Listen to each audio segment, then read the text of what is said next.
Under the shimmering night sky of a bustling city, the streets were alive with people reveling in the vibrant nightlife.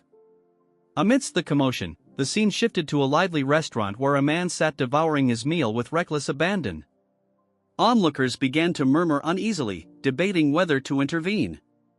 Some speculated he might collapse from overeating, puzzled by the tears streaming down his face as he indulged in the feast.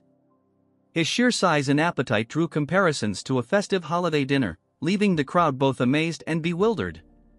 Among the crowd, a man whispered that this might be some people's first time seeing the individual, though he was quite well known in Henan. Another man chuckled, asking if it was because of the man's appearance. The first man cautioned against judging by looks alone, adding that the other still had much to learn. He explained that while the newcomer might not be local, he surely must have heard of this man, an extraordinary figure renowned for achieving the impossible, uniting all the merchant unions in Henan. The second man, visibly surprised, listened as the first revealed the man's name, Warren of the Sky Ocean Merchant Union, the grand merchant responsible for such an unprecedented feat. Nearby, a woman's voice cut through the murmurs, urging Warren to stop. She pointed out that while most people eat 3 meals a day, he was consuming 3 days' worth of food in one sitting. Frustrated, she tried to pull him from his chair, but her efforts were futile, as he was like an immovable mountain. Some in the crowd marveled at the notion that he was once considered handsome in his youth. The woman, whose name was Yanhwa, warned him that his gluttony would harm him. Tears continued to roll down Warren's cheeks as he responded, his voice heavy with sorrow, that if he stopped eating, the memories of a dreadful day would return to haunt him. Her expression softened, hurt but understanding, as she let go and asked if he truly intended to live the rest of his life like this. Later that night, in the solitude of a carriage ride home, Warren removed his ornate jewelry, his reflection somber. He admitted aloud that all his wealth and riches felt hollow, unable to heal the wound within him. His excessive indulgence in luxury and gluttony was merely a mask for the pain of losing loved ones, a pain that only people could mend. Yet, the nightmares of that fateful day continued to plague him. Beside him, Yanhwa's concern was evident. Warren sighed, reflecting on how many years had passed since he made the Sky Ocean Merchant Union his home. Yet, Yanhwa still called him young master instead of head merchant. Her gaze was warm as she replied that no matter how much time passed, he would always be the young master of the Tianzhong clan in her eyes. Looking at her closely, Warren noticed the faint wrinkles beginning to form on her face. A wave of realization washed over him as he recalled how, even after he left the clan and married into another family, Yanhwa had followed him, remaining steadfast by his side. Yanhwa was more than just a servant to Warren, she was like family to him, and without her, he believed he wouldn't be alive. As he touched the scar on his forehead, Warren confessed that everything fell apart the day the Tianzhong clan met its end. A picture of his family appeared in his mind, and he admitted he had once despised them, especially his father, whom he had hated more than anyone else. Years ago, Warren, in his bitterness, had a statue of himself made and told a young Yanhwa to guide his father to the statue if he ever came looking for him. Despite being the eldest son of a prosperous martial arts clan, Warren had completely turned his back on his family. His resentment ran so deep that he didn't resist when he was essentially sold off in an arranged marriage to the Sky Ocean Merchant Union. Years later, tragedy struck as the Tianzhong clan was attacked by a sect. Watching his clan consumed by flames, Warren realized, too late, that he loved his father deeply despite his earlier hatred. After all, he was still his father. Overcome with grief, Warren grabbed the statue and began headbutting it repeatedly, screaming in anguish. Yanhwa rushed over, begging him to stop before he hurt himself. Warren eventually collapsed to his knees, and Yanhwa comforted him as they both spent the rest of the night watching the clan burn to the ground. In the present, something rapidly approached their carriage. Inside, Warren told Yanhwa that he had decided to change his ways. He promised to mend his relationship with his wife and abandon the reckless lifestyle he had been living. He acknowledged that he had grieved long enough and vowed to take care of the family he still had, though he worried about how cold his wife might be toward him. Laughing lightly, he told Yanhwa that she was like family to him. Yanhwa smiled warmly and promised to continue serving him well. Suddenly, a projectile shot through the side of the carriage, and a man crashed into Yanhwa, sending her flying through the air before bursting out the other side. The carriage toppled over. Meanwhile, the attacker, an old man, managed to regain his footing but slammed into a tree due to his momentum. Coughing up blood, he muttered that his organs were in tatters. A group of masked figures quickly surrounded him. Despite his injuries, the old man fended off an attacker's blade by letting it pierce his hand. The masked figures taunted him, claiming they had warned him there was no escape. The old man spat blood and accused them of betrayal, revealing himself to be the demonic master. Taking advantage of his weakened state, the attackers stabbed him in the stomach, mocking him for his pathetic downfall and blaming his demise on the blood demon castle. Gritting his teeth, the demonic master unleashed a red aura, scattering or disintegrating several of his attackers. Back near the overturned carriage, Warren, lying on the ground and bleeding heavily, raised his head. His blurred vision spotted something moving in the distance. Yanhwa lay lifeless nearby, and Warren, overcome with grief, screamed into the night, his sorrow echoing through the air. Meanwhile, the demonic master staggered forward, leaving a bloody trail behind him. Collapsing to his knees, he muttered that he needed a new body before his heart gave out. Preparing to use the spirit possession technique, he felt blood pouring from his mouth and admitted to himself that this might be the end of his journey. Just then, Warren appeared before him, full of rage, accusing the old man of causing the loss of his family member by dragging them into his battle. He demanded to know why the fight had to happen there. The demonic master didn't respond, and Warren, seething, grabbed him by the collar, yelling for him to at least acknowledge the life lost. The old man mumbled something unintelligible as Warren shook him. Before Warren could act further, the demonic master quickly infused his aura into his fingertips and struck several pressure points on Warren's body, causing him to go stiff and collapse to the ground. Confused, Warren struggled to move, but his body wouldn't respond.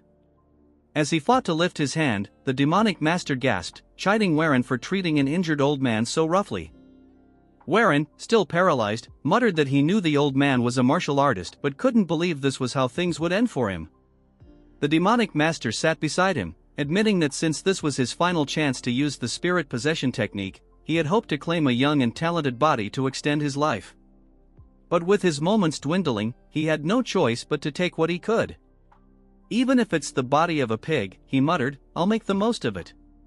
He began the ritual, channeling 160 years of martial essence and true ki into his left hand, which he placed on Warren's stomach. Simultaneously, he directed his soul and spirit into his right hand, pressing it against Warren's forehead.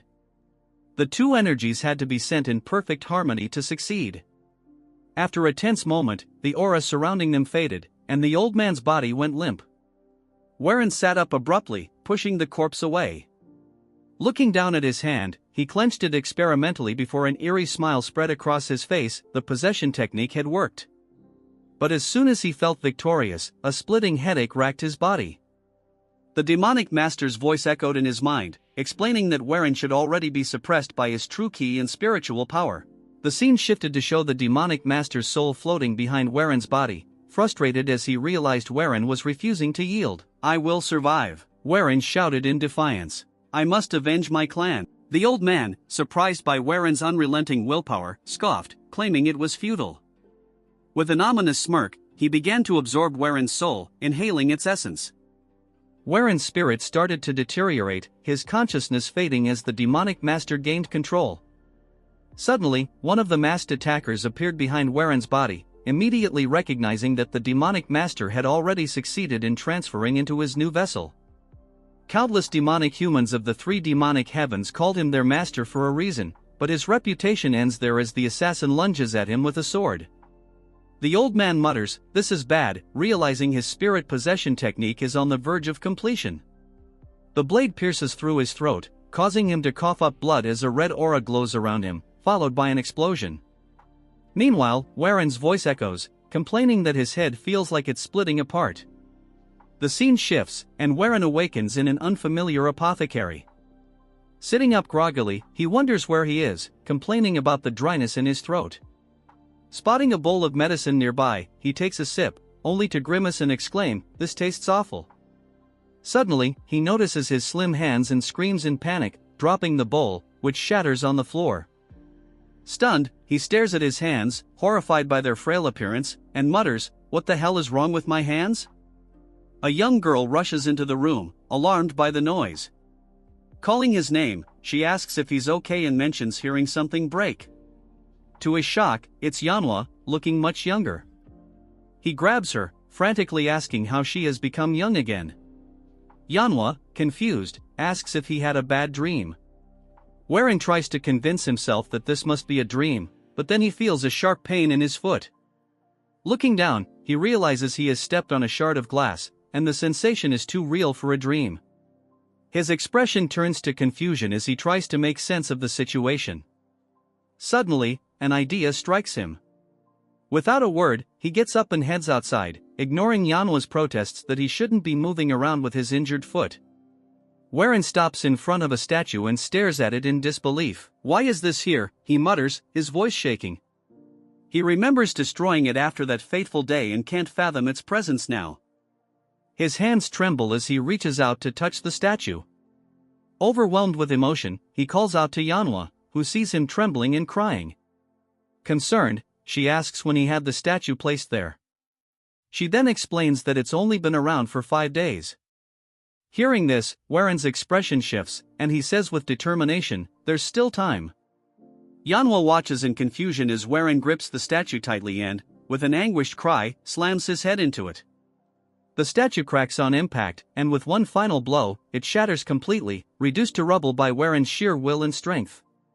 He stands there, blood dripping from his forehead, breathing heavily as the weight of his emotions consumes him. Manhwa screams, calling out to Warren in a panic, asking if he's okay, but Warren doesn't respond. Instead, he stands amidst the shattered remains of his statue, the realization dawning on him that this is no dream. Somehow, he has been sent back to the past. He looks at the pieces of the broken statue, his mind racing, and quickly understands he's 3 years before the day his clan falls. For him, this is more than enough time. Determined, Warren declares aloud that he will protect his people and the Tianzhong clan at all costs. The narrative shifts to provide some background on the Tianzhong clan, a martial arts family residing near Tianzhong Mountain in Henan. Many years ago, several households named themselves after the mountain, but it was the Yong clan that unified them, earning the title of the Tianzhong clan. In its glory days, the clan was widely praised, its name synonymous with strength and prestige. However, over time, its reputation faded, and the clan became a shadow of its former self, no longer receiving the admiration it once had. We see Warren's father, Yong, sighing deeply as he sets down his teacup. He laments that it has already been 30 years, and yet no new expert martial artists have risen within the clan since Elder Yong Dosang, the supreme dragon of Henan. Sitting across from him, his wife listens as Yong expresses his sadness over the clan's decline. He admits that it's disheartening to see their family's legacy reduced to mere whispers of what it once was. She reassures him that they can still hope for Warren to recover and lead them toward a brighter future. However, Yong shakes his head, saying that she knows as well as he does how much Warren resents him. Yong explains that he had tried to be considerate, but perhaps it was his fault for remarrying too soon after his first wife's death, leaving his son feeling abandoned. His wife smiles gently, advising him to be patient, believing that Warren just needs more time. Yong, however, feels the gap between them growing wider rather than healing. He recalls visiting Warren 5 days earlier, only to find a statue in the garden. Warren had told him to pretend the statue was him instead. Sighing, Yong apologizes, admitting he might be venting too much. At that moment, Manhwa bursts into the courtyard, shouting frantically. Yong, alarmed, asks what's wrong and why she's so upset. Gasping for breath, Manhwa tries to speak but starts crying uncontrollably. Yong gently urges her to calm down and explain. Between sobs, she tells him that Warren has hurt himself and is now unconscious. Both Yong and his wife are stunned by the news. The scene shifts to Warren lying in bed, drenched in sweat, as though trapped in a terrible nightmare. In his dream, he's beneath a waterfall, watching koi fish swim around. His mother sits beside him, smiling warmly. Young Warren laughs, saying he's caught a big one and urging her to look. But when he turns, he finds her slumped over on the rocks. Dropping the fish, he runs to her in panic. The memory shifts to her lying in bed, pale and sickly, as Warren cries at her side. She calls him closer and apologizes for not being able to take him to the waterfall anymore. Hugging her tightly, he sobs while she gently consoles him, urging him to stop crying. Suddenly, the dream warps into a nightmare. the demonic master appears, grabbing Waren's head and mocking him for his tears. Calling him weak, the master declares he'll take Waren's head as a prize. The vision turns terrifying, and Waren screams as he jolts awake, his heart pounding. Waren awakes in his bed and looks around, immediately struck by a sense of familiarity mixed with strangeness. The room is undoubtedly his childhood bedroom, but it feels foreign after so many years. The realization sets in, he truly is back in the past. Overwhelmed by the weight of his memories, he reflects on the hatred he once harbored for his father and how he had isolated himself from his family. He recalls the tragic chain of events that began with his father's brutal murder and ended with the complete collapse of the Tianzhong clan. Regret seeps into his thoughts as he wonders if, with his knowledge of the future, he might prevent the devastation and protect the clan this time. Suddenly, a strange sensation disrupts his thoughts, a surging energy within his abdomen. He feels the heat intensifying, confused and alarmed by this unfamiliar force. Meanwhile, outside his room, two women gossip about him.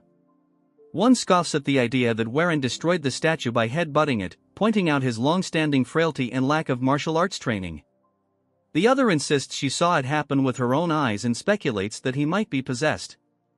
Before they can continue, the door slams open, and Waren steps out, trembling. The women immediately start stammering excuses for their gossip, but Waren pays them no mind. His focus is entirely on his body, which feels unnaturally hot, the heat radiating from his lower dantian. Panic sets in as he realizes the old man's energy has manifested, creating an overwhelming surge of Yang energy. If he doesn't find a way to control it, he fears he'll do something he'll regret.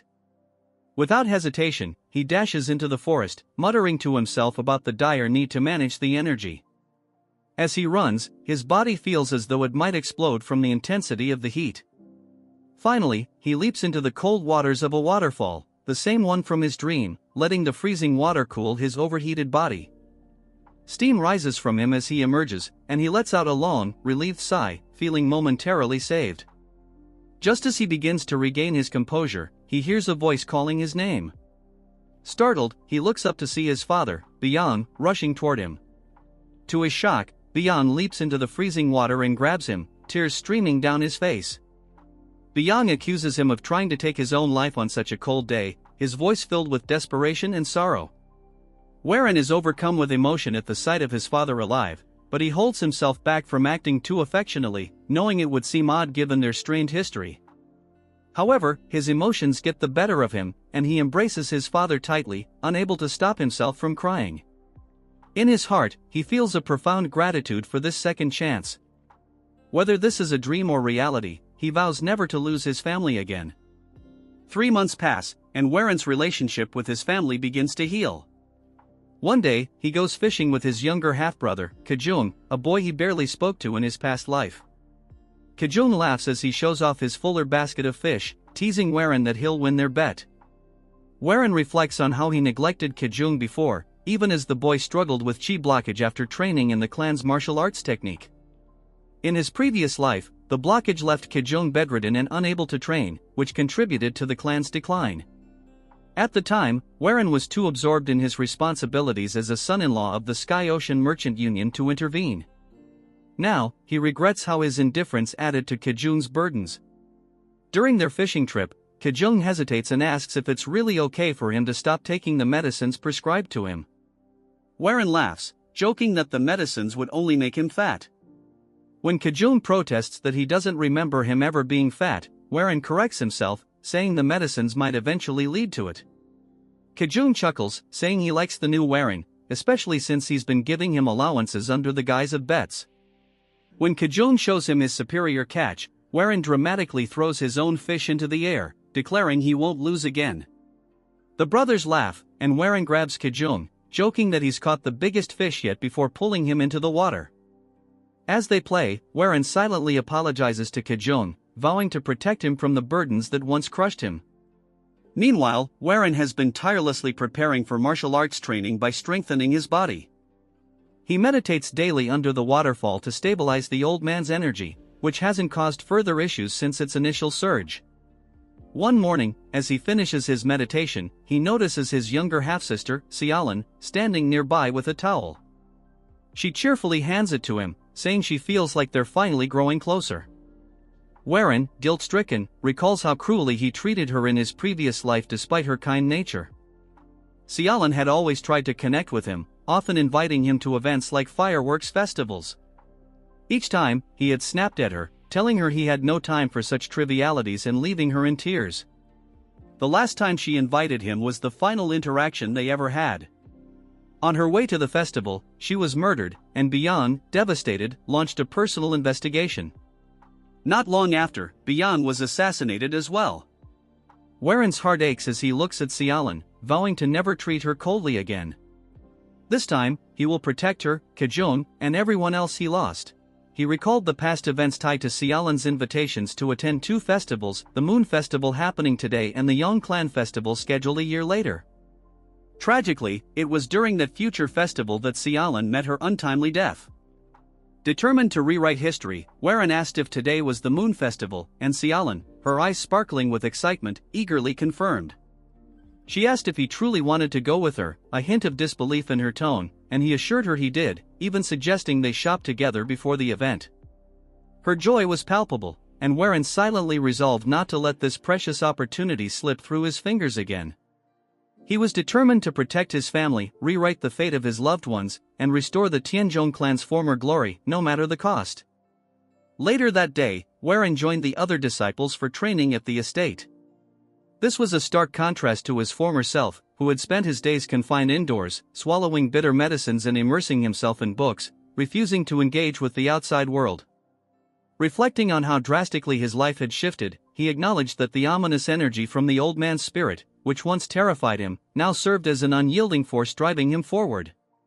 While he still didn't fully understand the nature of the energy, it compelled him to test his limits and push his body beyond its former fragility. As Warren practiced, his father, Beyond, noticed him and called out. Watching his son with a mix of awe and emotion, Beyond tearfully remarked how much Warren had changed, proudly acknowledging his growth. Embarrassed by the public display, Warren tried to dismiss it, reminding his father that the other disciples were watching. Laughing, Beyond waved off his concerns and suggested they take his training to the next level. He offered to arrange for a formal martial arts instructor to teach Warren, who, to Beyond's surprise, revealed he already had someone in mind. Before they could delve deeper, Sialan entered the scene, running up to Warren and throwing her arms around him. She gleefully showed off her new clothes, twirling and asking for his opinion. Her cheerful energy lit up the courtyard as she declared that her brother had picked out the outfit, and she thought it was beautiful. Beyond sighed but admitted she looked lovely, and Sialan laughed, expressing her love for him. Watching the interaction, Warren reflected that having a strong body alone wouldn't be enough, he needed the skills and strength to truly protect his loved ones. Determined to grow stronger, Warren sought out Byong, the dragon flower sword, renowned for her exceptional martial prowess. In the courtyard, he found her practicing with an unmatched grace, her movements fluid and precise, as if dancing with the wind. Her reputation was not widely known, but Warren, with his knowledge of the future, understood the true extent of her strength. Gathering his courage, he approached her, bowing deeply and asking to become her disciple. Surprised by the request, Byong remarked on the rumors of his recovery, admitting he seemed different, but she doubted that anyone could change so quickly. She flatly refused, explaining that her focus was on uncovering why the Tianzhong clan's secret arts had stagnated. Her rejection stung, but Warren refused to give up. As she turned to leave, Warren, driven by desperation, dropped to his knees, shocking Byong. She questioned his actions, finding it absurd that the eldest son of the Tianzhong clan would kneel over what she considered an insignificant matter. However, Warren's voice, filled with conviction, told a different story. He passionately declared that her contributions to the clan were far from insignificant. Drawing from his knowledge of the future, he recounted her pivotal role in the battle against the D sect, where she earned the title Dragon Blood Flower for her bravery. Though the title was not flattering, she had given everything to rebuild the clan, only to meet a mysterious and tragic end. Warren vowed to prevent her death and the downfall of the clan, his voice trembling with emotion. Intrigued by his words and apparent sincerity, Byong decided to give him a chance, though she imposed a daunting condition: he must land a single hit on her in a sparring match. Confident in her abilities, she further handicapped herself, stating she wouldn't use chi or the clan's martial techniques. Despite his determination, the match proved disastrous for Warren. Byung effortlessly disarmed and knocked him down repeatedly, her skill far beyond his reach. Still, Warren refused to surrender, his resolve burning as fiercely as ever. Even as he collapsed to the ground, battered and seemingly unconscious, his hand never let go of his sword. This stubborn tenacity earned Byung's respect. As she turned to leave, acknowledging his effort, a faint red aura began to emanate from Warren's body. It darkened ominously, signaling the latent power within him stirring, and hinting at the immense challenges he would face on his path to change his family's fate. She feels it turning back, seeing Warren standing once more, the red aura swirling around him. She instinctively grabs her blade, telling him to return to his senses. But before she can finish speaking, he has already closed the gap, right in front of her. She manages to swing her sword, knocking his away, but nervously sweats, saying he's actually very fast. Warren leaps again, attacking from above, but this time he lands a hit, sending her crashing into the wall. She now realizes she's been cornered. As he comes in for another attack, she sees it and knows it's too dangerous. She has no choice but to counter it. Drawing her blade, she uses the first form of the soaring dragon emperor sword to block. However, to her surprise, Warren stops just before hitting her face, leaving her completely confused. Warren starts laughing, saying that he touched her, which was part of their agreement, and then calls her master before collapsing to the ground, unconscious. She looks behind her at the wall and sees that he actually carved a chunk out of it, wondering what on earth just happened. Sometime later, we see them training in the courtyard. Warren swings his sword, and the air around him feels different now. He follows up with a diagonal cut and then soars through the air, landing gracefully, just as she had demonstrated during her own training. She wonders if he always had this much talent. He learned both the soaring dragon emperor sword and the azure bamboo sword forms in just a few days. She remarks that he didn't seem to have any martial talent before and asks if he's really that exhausted. He laughs and says he hasn't awakened to the full potential yet, but he can use the two sword styles without trouble. Considering how little he is trained, it's pretty impressive. He laughs again, saying she praises him too much. Still, she seems to be suspicious, constantly recalling the ominous red aura. She tells him he's learning martial arts at an unbelievable speed and that it's hard to believe he was bedridden with illness not long ago. Sensing a follow-up, he sighs and says she probably wants to ask about the red key again. He asks if he really needs to explain it once more, explaining he doesn't remember anything after receiving so many of her blows. Showing her a bump on his head, he says only she would treat the eldest son of the clan this way. She decides to drop the subject, saying since he doesn't want to talk about it, she won't press further. However, as a member of the Tianzhong clan, she feels responsible for him and will watch over every moment of his life. He tells her that sounds a bit scary. That night, while Warren is in his room, he feels something strange. After practicing the sword techniques he learned, he realizes that the Tianzhong clan's martial arts are incomplete. This is inevitable, as the clan's art originally came from a demonic sect.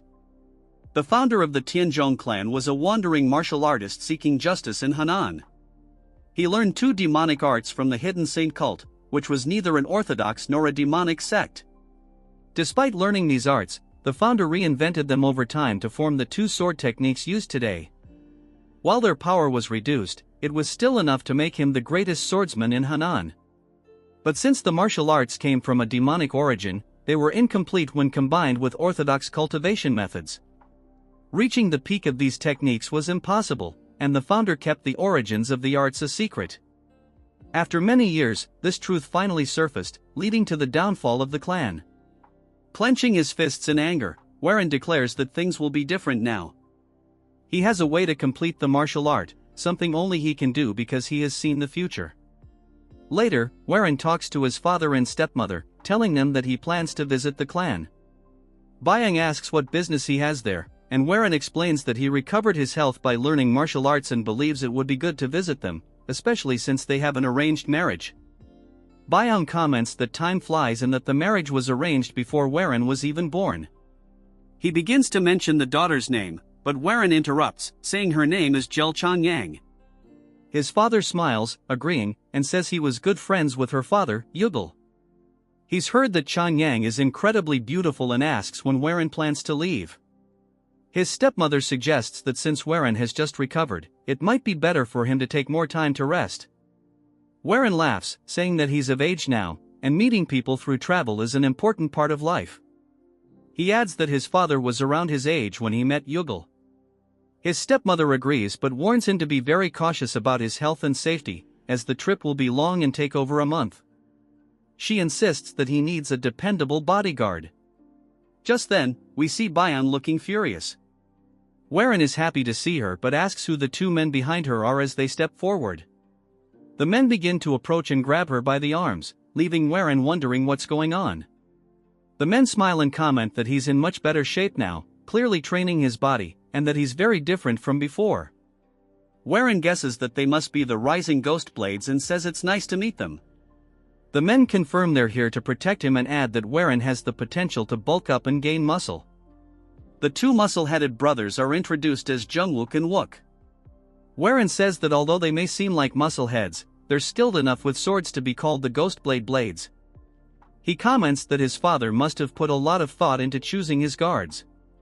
Warren immediately tells them that he will decide the path they take on the journey and hopes they will follow his lead without question. Jungwook stares at him for a moment before agreeing with a smile. Warren says they should leave immediately, as everyone else is ready. Warren bids farewell to his family, and Xiaolan wipes away her tears, asking if he really has to go. He apologizes and promises that he will go wherever she wants during the central festival. She asks if he's serious, and he smiles, saying of course. Both Bang and his stepmother watch him proudly. Warren then calls out to Kajung, asking him to look after Xiaolan and the family while he's gone. Kajung wonders if his brother has always been so tall and promises to protect them with his life as he salutes him.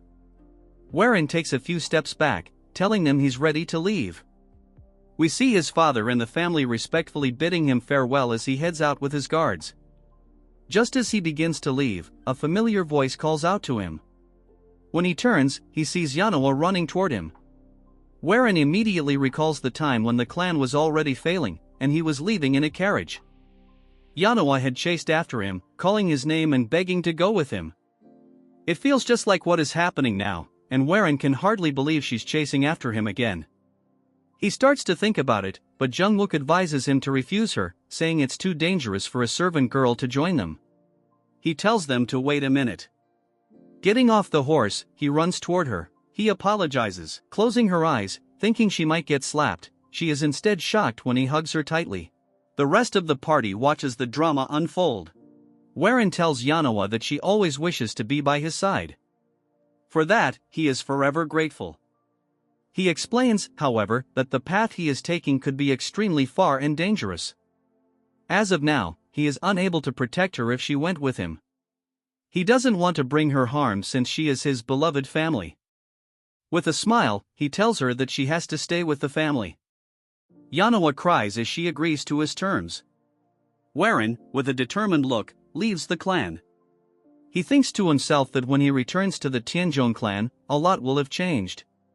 He swears to protect his family and prevent the fall of their clan. As they continue their journey, he apologizes to his father because going to the Jaegal clan is just an excuse.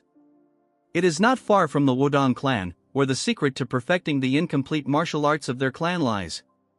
They will be heading to Wudong as their journey continues. Warren, looking up at the sky, suddenly finds himself in a giant body of water. As he walks around endlessly, he says, "This place is way too vast." He then feels something in the water behind him. When he turns around, it's none other than a signboard. When he picks it up, he sees that it's actually the Tianzhong clan's board. When he looks back up, what was a giant endless sea is now an ocean of flames. He sees the clan house on fire, looks at it in disbelief, and starts screaming, "No," while running around. The demonic master appears, calling him a fool. Warren falls to the ground, screaming. The master says that after receiving the greatest possible opportunity that goes against the heavens themselves, Warren is going to waste his time on such childish endeavors. Warren asks how he's here, and the old man tells him that he cannot change anything. Gazing at him as if he were peering into his soul, the master demands he hand over his body. But just then, a sword cuts through the apparition of the old man, snapping Warren back to reality. Bang asks what he's busy daydreaming about. Warren then sees her flying straight at him, knocking his sword out of his hands, sending it backward, and putting her sword right up to his neck. He tells her that he surrenders. She says he's unable to keep his focus and asks if he's feeling unwell. He says it's not that, his sleep has just been really bad for the last few days. We then hear Jungwook say, if he doesn't feel well, how about he trains with us? We see the boys hitting both the squat and the bench press. They say these are the best things for increasing one's strength and that he can utilize his muscles very efficiently with this. Warren sweats nervously and walks away, saying, maybe next time. More importantly, I have something to announce regarding the trip. As they roll back on the road, he says that before they head to the Jaegal clan, he wishes to stop by Mount Seven Sages.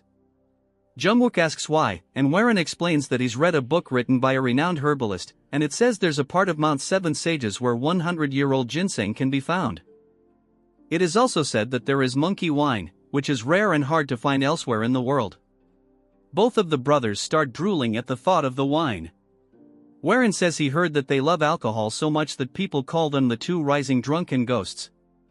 They immediately agree with him and support his decision. However, Byung shouts at them, warning that Mount Seven Sages is near the demonic sect, and their presence could cause trouble with the Orthodox sect. Warren asks how people will know they're from the Tianzhong clan. If they get caught, they can just say they're from another clan. She says that would be disrespectful because it concerns the pride of the clan. He asks her if that's really so important. If they were to encounter a great evil and someone asks where he's from, he won't hesitate to say he's from a demonic sect, as survival matters more than pride. Jungwook asks why they should fear the demonic sect in the first place. He tells Byung that he agrees with Warren, and she asks if they're serious or just interested in the monkey wine. It turns out Jungwook has already become excited, like a monkey, at the thought of the wine. Warren then says that he wants to bring something back for his parents, as he's caused them so much trouble up until now. Byung believes his acting and says that if he really wants to go, they can. He thanks everyone and suggests they make proper preparations. At a nearby inn, he smiles and says that, of course, he lied about the monkey wine. There isn't any on the mountain. Instead, there's something much more valuable, the demonic poison stoneflower. This flower grows from a rare and dangerous crystal created by centuries of poisonous insects gathering in a certain tomb when it's their time to die. The poison from these insects forms a puddle that hardens into a crystal. Occasionally, a seed falls onto the crystal, sprouting into a flower filled with poison and demonic energy. This is the demonic poison stoneflower, and it should be found on Mount Seven Sages. However, as soon as they arrive at the inn, Warren overhears people talking about how many demonic sects are gathering near the mountain, all hoping to find the demonic poison stoneflower. He wonders how the whole world knows about it. Byung then starts sipping her tea and explains that there are many powerful demonic masters at the mountain, which doesn't sound like a good situation to be in. Warren agrees, acknowledging that there will definitely be a fight over the flower, but he doesn't need to get involved. His goal is to defeat Gochiok, the heir to the Serpent Dragon sect, who will be the last one standing and claim the flower. Gochiok has reached the peak level from being a first-rate in just half a year, and the flower will be a perfect ingredient for his martial arts. Since the Tianzhong clan's techniques are based on demonic arts, the flower will be useful for him as well. Warren finishes his drink in one gulp and slams the glass down on the table. He says nothing has changed, and they will still be heading to Mount Seven Sages. Byung stands up in disbelief and asks if he didn't hear the talk about the demonic sect.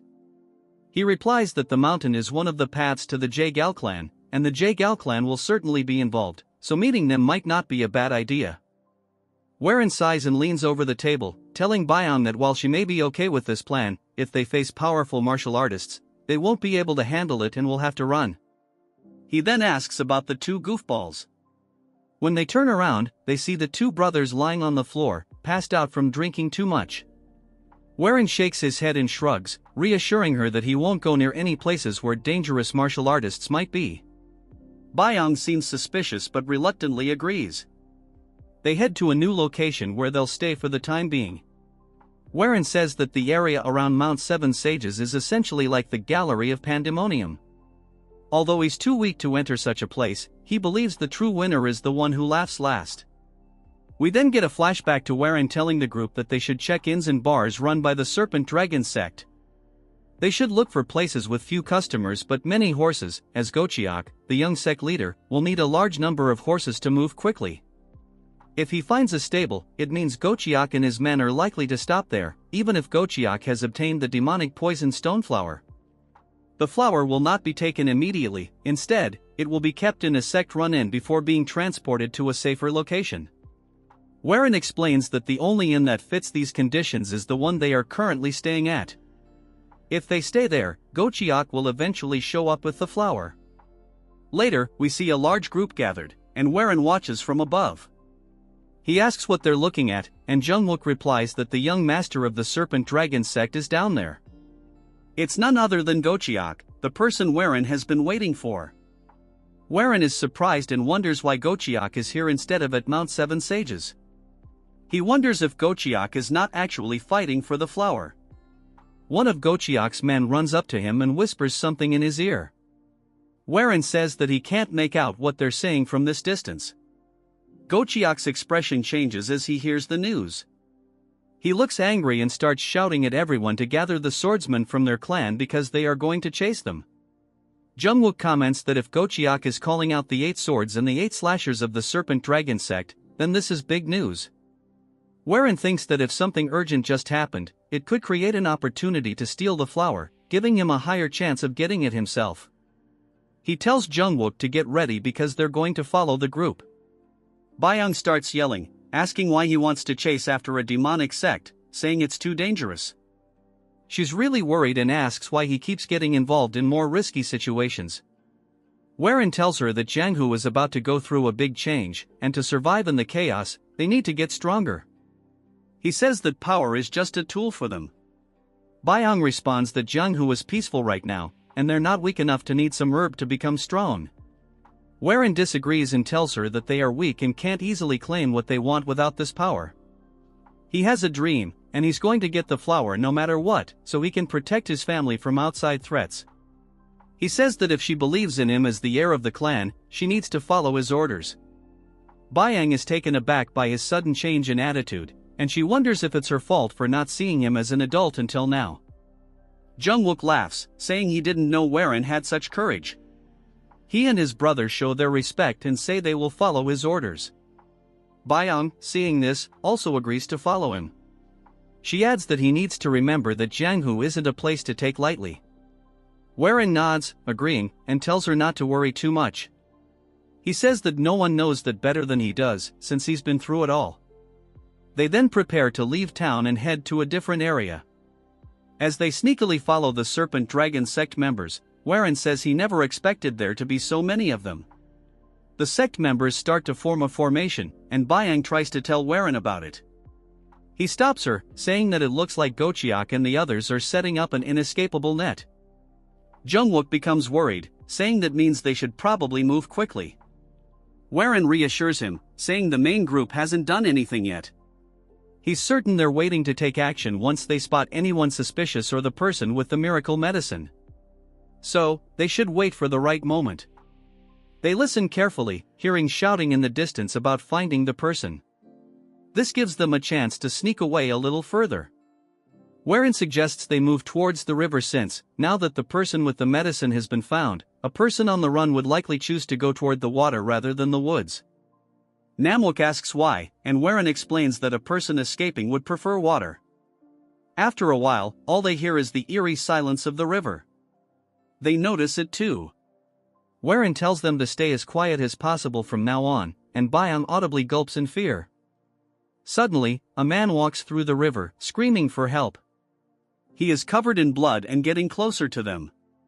Then, a giant purple hand emerges out of nowhere, crushing the man like a bug. This alarms the group, as a powerful purple aura immediately spreads through the area. An old man appears, taking a long breath while holding the flower they've been searching for. Byung wonders if this is the flying demon bloodlion, and Warren asks if she knows who he is, sensing the ominous aura. Jungwook is surprised, saying Warren doesn't know who he is, adding that if you were to pick 100 experts in the demonic martial scene, the Bloodlion would definitely be one of them. Warren notes that the man doesn't seem to be in a good mood and spots the flower in his hand. Warren realizes that if the Bloodlion has the flower now, it's about time for the Serpent Dragon sect to make their move. They quickly pull back from the Bloodlion, thinking they had the upper hand. Gochiak then says that he ran all the way here after killing the most elite members of his sect. He doesn't expect much from the flying demon Bloodlion. The Bloodlion laughs, saying he didn't expect weaklings to try to corner him. If it weren't for the Tang clan, he would have torn them all apart. Gochiak reaches into his robe and asks the Bloodlion if he recognizes this. He pulls out a strange box, and the Bloodlion immediately recognizes it as the Thousand Needle Dart. He asks how Gochiak has it. Gochiak says he spent a lot of money to get it and reveals that not only does he have one, but everyone in his clan surrounding the Bloodlion also has one. They all point them at him. The Bloodlion gets angry, asking if they really think such inferior weapons can hurt him. He begins releasing his aura. At the same time, the group fires the darts, sending a volley of needles flying through the air, almost like fireworks. As they fall toward the Bloodlion, he brings his hands together, and two giant purple hands form above him, clapping together. The shockwave from the clapping knocks many of the needles away. Warren stops and wonders if this is what he thinks it is. The Bloodlion starts to rise into the air, releasing even more aura than before. Gochiak is stunned and asks how this makes sense. The Bloodlion starts to laugh as he begins to flee, saying they are no match for him. Gochiak grins, saying he's ready for the challenge. He orders the second squad to shoot, but the needles are already flying toward the Bloodlion. Gochiak is too late to react, and he gets caught in the explosion, causing him to fall into the water. The group surrounds him, and Gochiak shouts, ordering the 8 swords to surround the Bloodlion and take the flower immediately. The group charges at the Bloodlion from above, but he laughs, saying they will never find the medicine and that he'll take them all down to hell with him. A fierce and brutal battle begins, and the Bloodlion easily takes down many of them, even mocking one fighter who thought he was getting ahead of himself. Byong and the others watch in disgust, with Byong saying she's never seen such a bloodbath before. She asks Warren, who is calm despite the chaos, how he can stay so composed, considering this is likely his first experience in Jianghu. Meanwhile, some of the sect members shout that they've caught the Bloodlion. He is now riddled with arrows and blades, collapsing into the river and taking his last breath. Gochiak tells his men to search him for the medicine, but when they do, they report that it's not there. Gochiak begins to panic, insisting they need to search again, as they saw the Bloodlion holding the medicine. There's no way he could have hidden it, and they must find it. Warren tells the group to follow him as they move through the trees. He calmly explains that the miracle medicine isn't actually on the Bloodlion, but he has a hunch about where it might be. Byang asks if he's sure, since they clearly saw the Bloodlion holding it. Warren explains that the Bloodlion probably sent it down the river. He mentions the water barrier the Bloodlion created earlier was not just for defense, but to block their sight while he secretly pushed the flower into the river using his martial arts. If that's true, the flower would still be there, and they could follow the water to find it. They hear shouting behind them, and Warren tells them to hurry. It won't be long before others figure out where the medicine is too. They spot the purple aura of the flower in the river, and Warren immediately runs over, pulling it out of the water. He asks everyone to wait and takes out a vial, handing the box to Jungwook. He pours something from the vial onto a different flower. Byang asks if they think this is what she believes it is, and Warren confirms that it's poison. She warns him that it's not good for an orthodox martial artist to carry poison, but Warren assures her it's a useful tool. By poisoning the fake flower, they will trick the others into thinking it's the real one. It won't fool them for long, but it will buy them enough time to escape. Jungwook laughs, saying it was easy. While everyone else was fighting for their lives, they managed to get the flower just by sneaking around. Warren shrugs, saying they were just lucky, and it's time to go. But just then, the box is ripped from his hands. A man lands next to him, and the group freezes, not sensing his presence before. Warren turns to look at the man, who grins and says, "It's mine now." At that moment, none of the four realized the old man's presence. By the time they noticed him, he was already standing beside Warren. The other three, alarmed, shouted his name, fear rising within them as they recognized the man before them, the flying demonic blood lion. His presence here was far from ordinary. Before Hen could react, the old man struck him with a powerful punch to the stomach. The blow sent Hen flying backward into the forest, leaving a deep crack in the ground as he landed. The remaining three were frozen in fear, silently calling Hen's name, deeply worried for him. The old man's entire body radiated a purple aura. His face twisted with fury as he accused them of being thieves who didn't know their place. He then raised the flower to his mouth and bit into it. His terrifying expression grew darker, and the purple aura around him thickened. He declared that he had planned to take his time absorbing the flower's power, but since they had forced him to act, he would tear apart every human present and replenish his chi with their blood. The storm-like energy surged violently, spreading outward as the aura enveloped him entirely, seemingly absorbing the flower's power. Byong stood frozen, her body stiff, her trembling hand gripping her sword as she faced the old man's overwhelming power. In her mind, she realized this was the first time she was fighting someone so much stronger. Fear filled her eyes as gruesome memories of the old man's past massacres replayed in her mind. Her body felt like it was sinking into darkness, and her instincts screamed that she was truly going to die this time. Fortunately, the voice of the young men beside her pulled her back to reality. One of them remarked that he had never thought before acting, which was how he had earned the title of Ghostblade. The two men stepped forward, trying to shield Byong despite her desperate attempts to stop them. Unable to speak with certainty, they introduced themselves as the two rising Ghostblades, Jungwook and Namwook. Smiling, they declared that as warriors of the Tianzhong clan, they would protect the young leader and defeat the flying demonic blood lion. Byong, overwhelmed with worry, urgently warned them that the old man was too powerful and that they would die if they fought him. However, the young man cut her off, saying, "Do what needs to be done, Dragonflower Sword." He then turned with a faint smile, reminding her that the old man had just consumed poison. Byong's eyes widened in surprise as she remembered that the young clan leader had replaced the flower with a poison one. Jungwook added that not only was the old man severely wounded, but he had also used his life energy as true ki and poisoned himself. If they could stall him, they might have a chance. Jungwook and Namwook sprang into action, splitting into two directions to attack the old man. They told Byong they would launch the first assault, and in the next instant, both charged at the old man from opposite sides.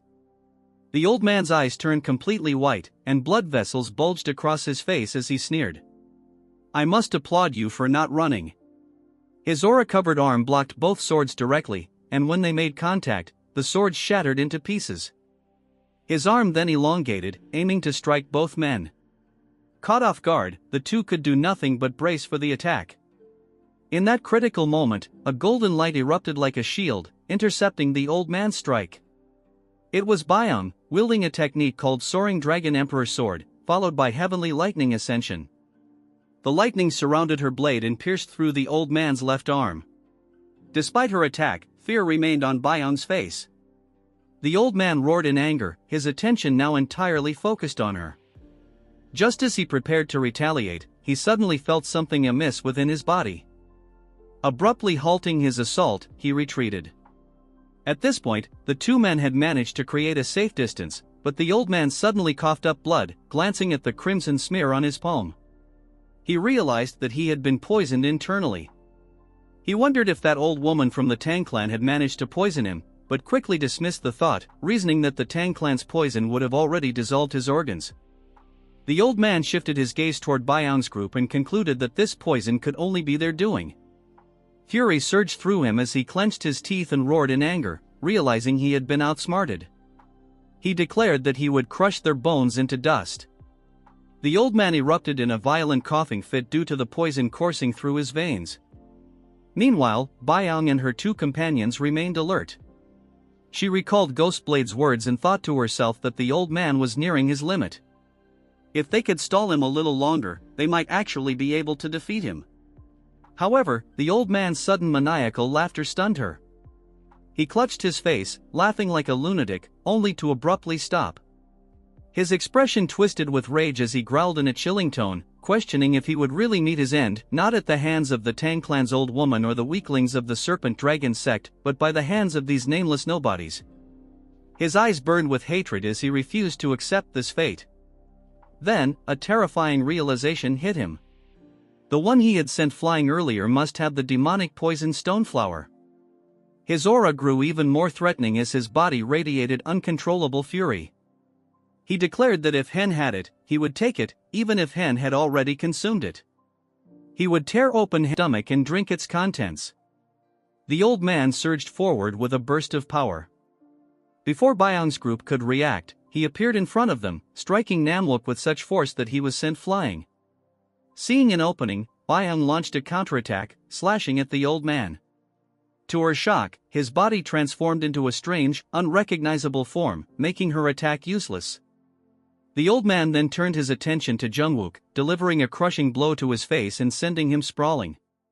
With only Byung left standing, the old man's eyes burned with demonic intensity as he reached for her face. His speed was so overwhelming that she couldn't dodge. Just as his hand was about to grasp her, a blade of sword energy sliced through the air from the distant forest, severing the old man's arm and saving Byung. It was Warren, arriving at an unimaginable speed. His eyes glowed with instability, his demeanor hinting at a loss of control. Earlier, when Warren had been sent flying into the forest by the old man, he had suffered serious injuries. His body was cracked and bleeding, and he had coughed up blood while lying there.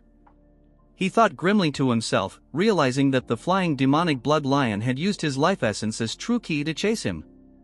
Warren knew he had to stand and move, but his body refused to obey. Memories of his promises to his companions flashed in his mind as he stared at the sky. He blamed himself for acting as though he knew everything, only to face such bitter failure. Suddenly, Warren noticed something strange. As he touched the blood on his forehead, he realized that the blood on his body seemed to be alive.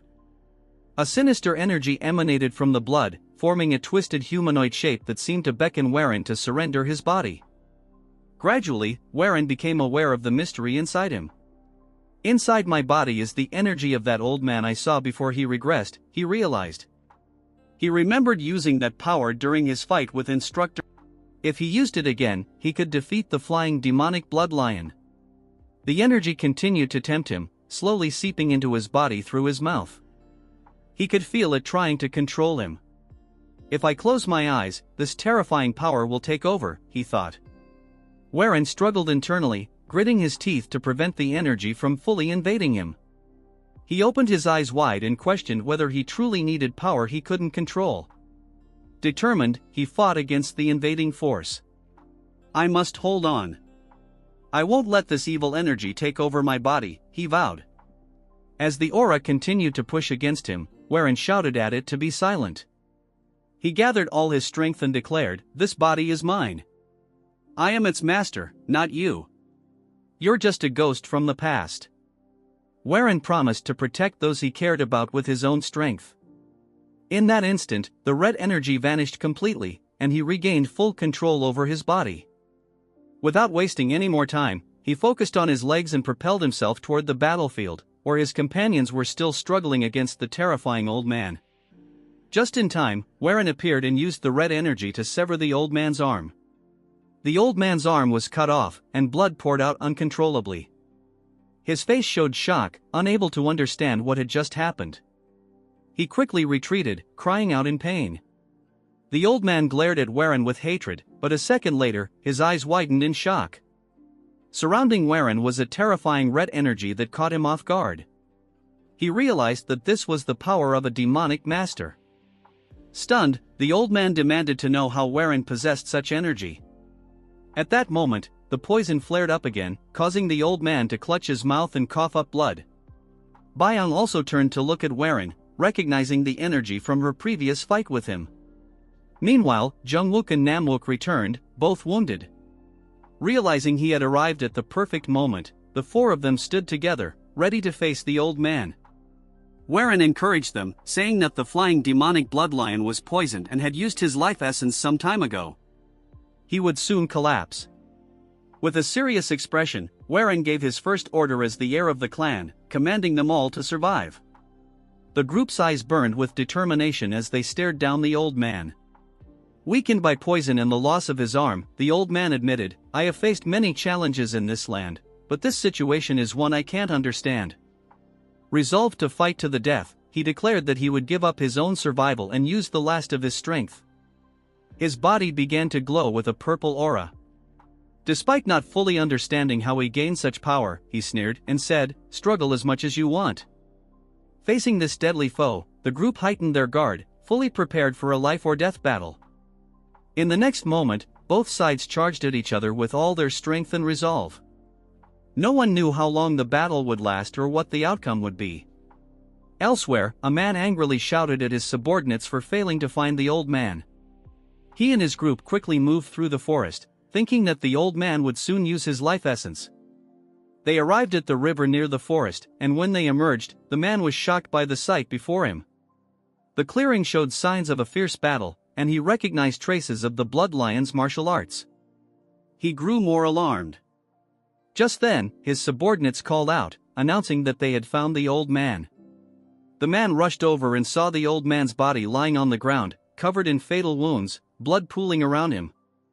They concluded that he was dead.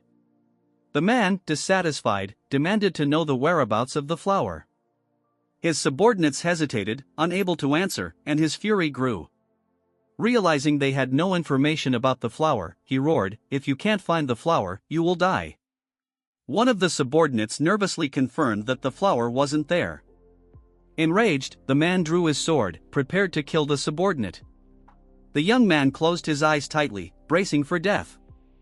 However, to his relief, the man did not follow through. Furious, the man sheathed his sword and began to contemplate who had killed the old man and taken the flower. Which fool fought the flying demonic bloodlion and stole the demonic poison stoneflower, he thought, his face flushed with rage. The scene transitions to a dense forest where a group of riders hastily flees on horseback. Jungwook laughs heartily, exclaiming his disbelief at their victory over the flying demonic bloodlion.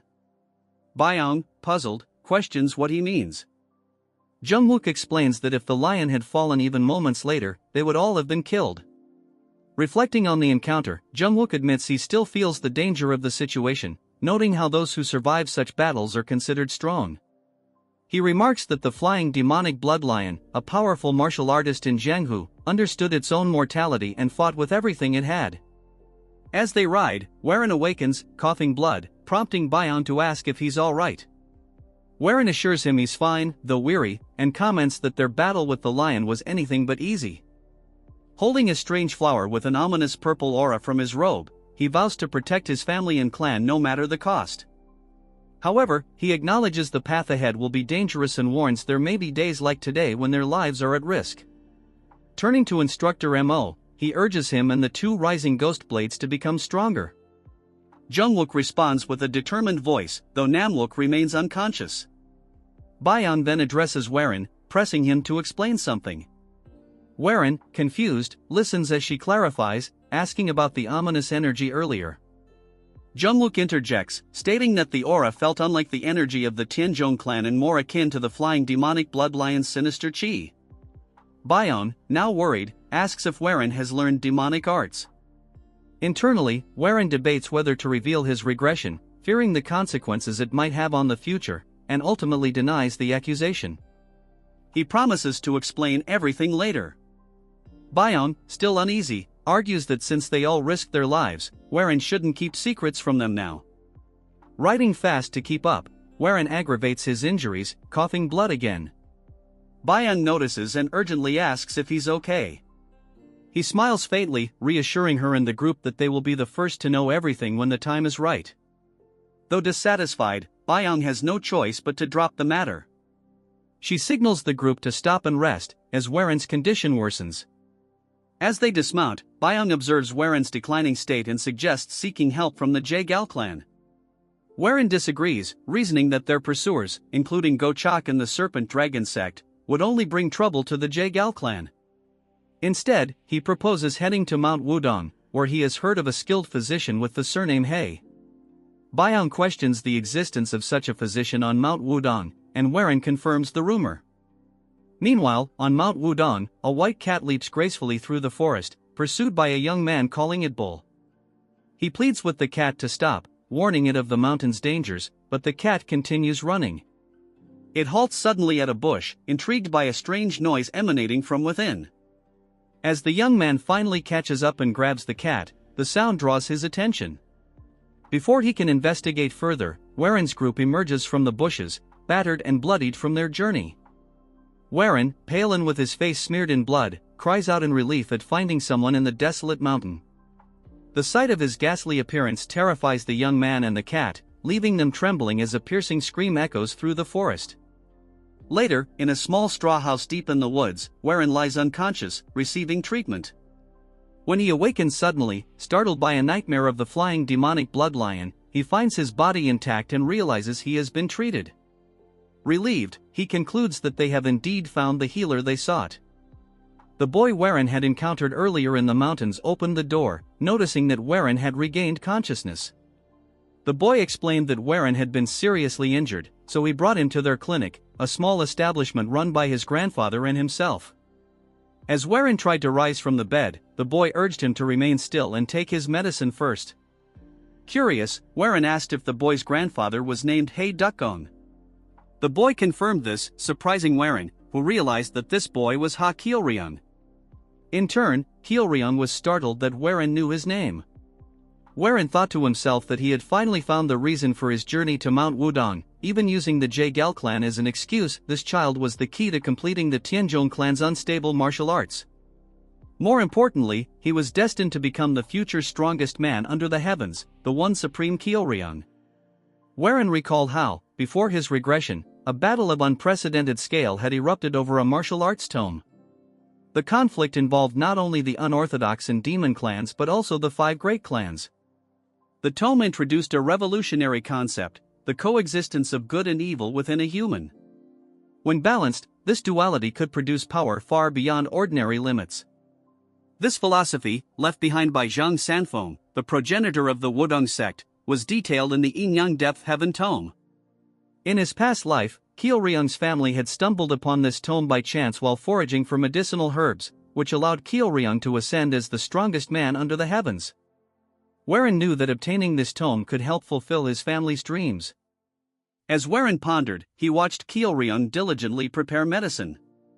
A fly landed on the boy's cheek, and with lightning-fast reflexes, he caught it in his hand. This casual display of speed surprised Warren, revealing that Kielryung had also been trained in martial arts. However, the boy merely smiled modestly, mentioning that his grandfather had taught him. Despite Kielryung's young age, his skill left Warren astonished. At that moment, an elderly man with white hair and a kind smile entered the room, recognizing that Warren had awoken. This was Hei Dukgong, Kielryung's grandfather. After some time, Warren, nearly fully recovered, stepped into the yard, where his companions had also recuperated. Together, Warren and his 3 subordinates bowed deeply to Dukgong in gratitude. Introducing himself as Warren of the Hanan Tianzhong clan, he sincerely thanked the healer for his aid. Dukgong waved off the thanks, insisting it was his duty. However, he then asked why someone from the Hanan Tianzhong clan was in this region. This question momentarily froze the group. Thinking quickly, Warren replied with a smile that he had come to gather ginseng. Dukgong raised an eyebrow, commenting that while they had some medicinal herbs, ginseng was rare and difficult to find. He inquired further, asking why they needed ginseng. Facing Dukgong's probing gaze, Warren appeared briefly flustered but quickly adopted a sorrowful expression. Tears welling in his eyes, he fabricated a dramatic story.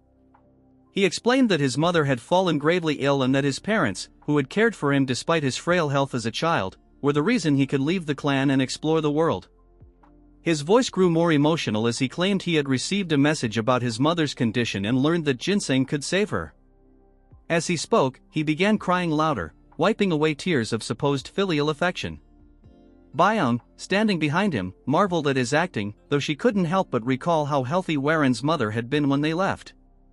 She silently wondered why their young clan leader would resort to such an elaborate lie. To their astonishment, Dukgong was deeply moved by Warren's performance. Overcome with emotion, he praised Warren as a model of filial piety and declared that he was touched by the young man's devotion to his parents. With tears streaming down his own face, Dukgong rushed off, announcing that they must find wild ginseng immediately. Warren, satisfied with his success, smiled as his three companions stood frozen in disbelief at the scene they had just witnessed. The scene shifted to the mountains, where Byong, drenched in sweat and breathing heavily, was astonished to realize that Warren's search for ginseng was serious. She turned to look at him and saw him desperately scouring the area.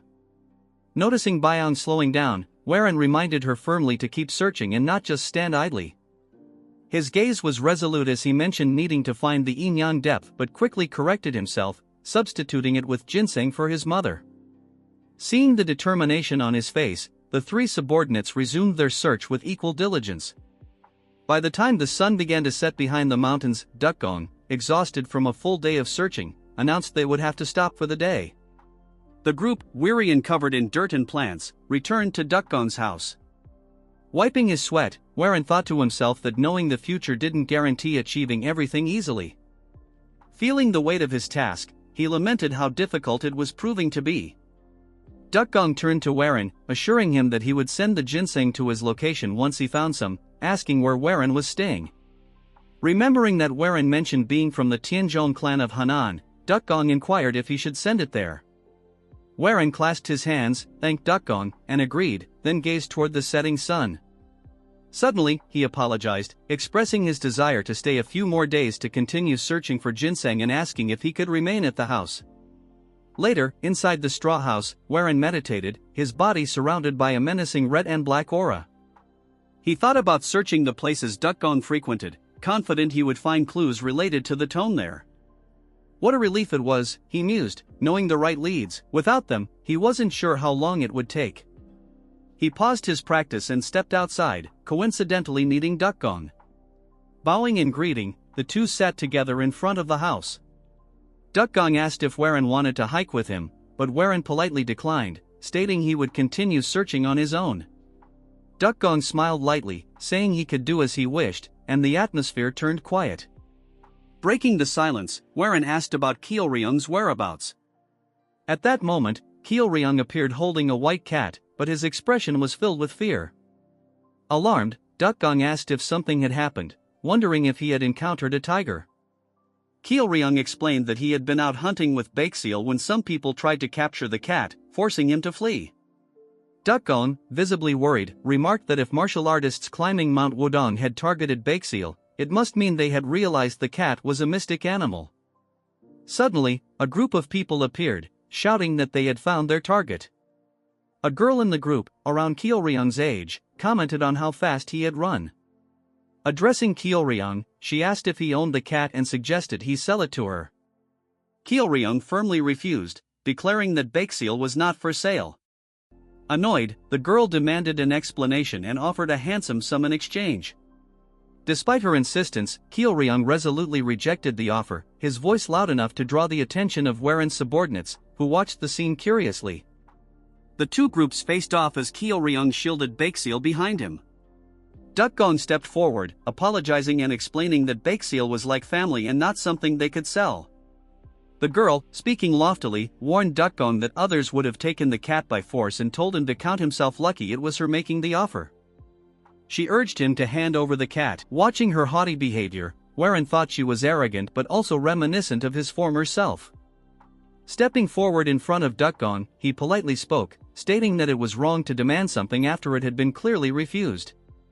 However, one of the girl's subordinates, wielding a sword, blocked Warren's path and arrogantly ordered him to step back, asking if he even knew who they were.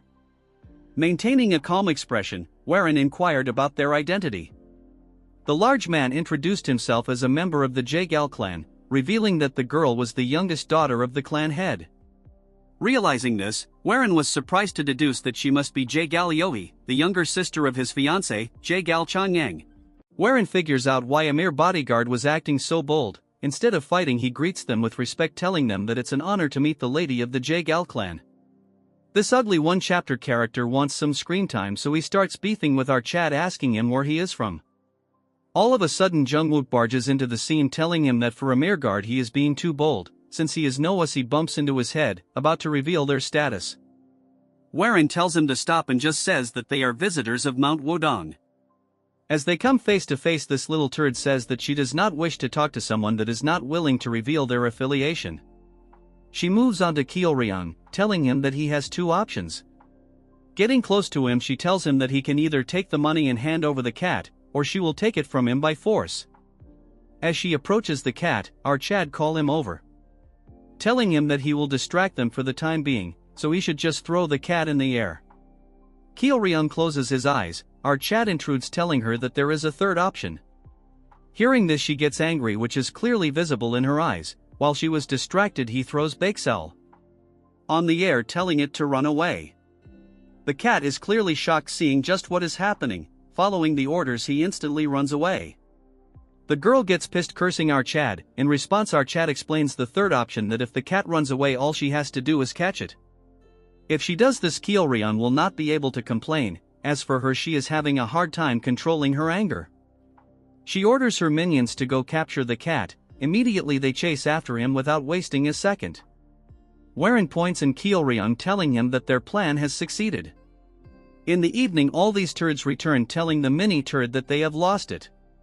She barks, telling them that the warriors of her clan couldn't even catch a single cat. They tells her that by no means is it a normal cat, but undoubtedly a mystic animal. She tells them that she will go to the Wudong sect, so they will capture it and bring it back. Byang tells Warren that if she is the youngest daughter of the Jaegal clan, then she must be Jaegal Yohee. Because of her behavior, she is called the Jaegal witch, but oh, don't care, all I want is Byang and our Chad mingling together. However, one thing that stands out is that she is someone who has surpassed the other geniuses in her clan to become a vice division leader.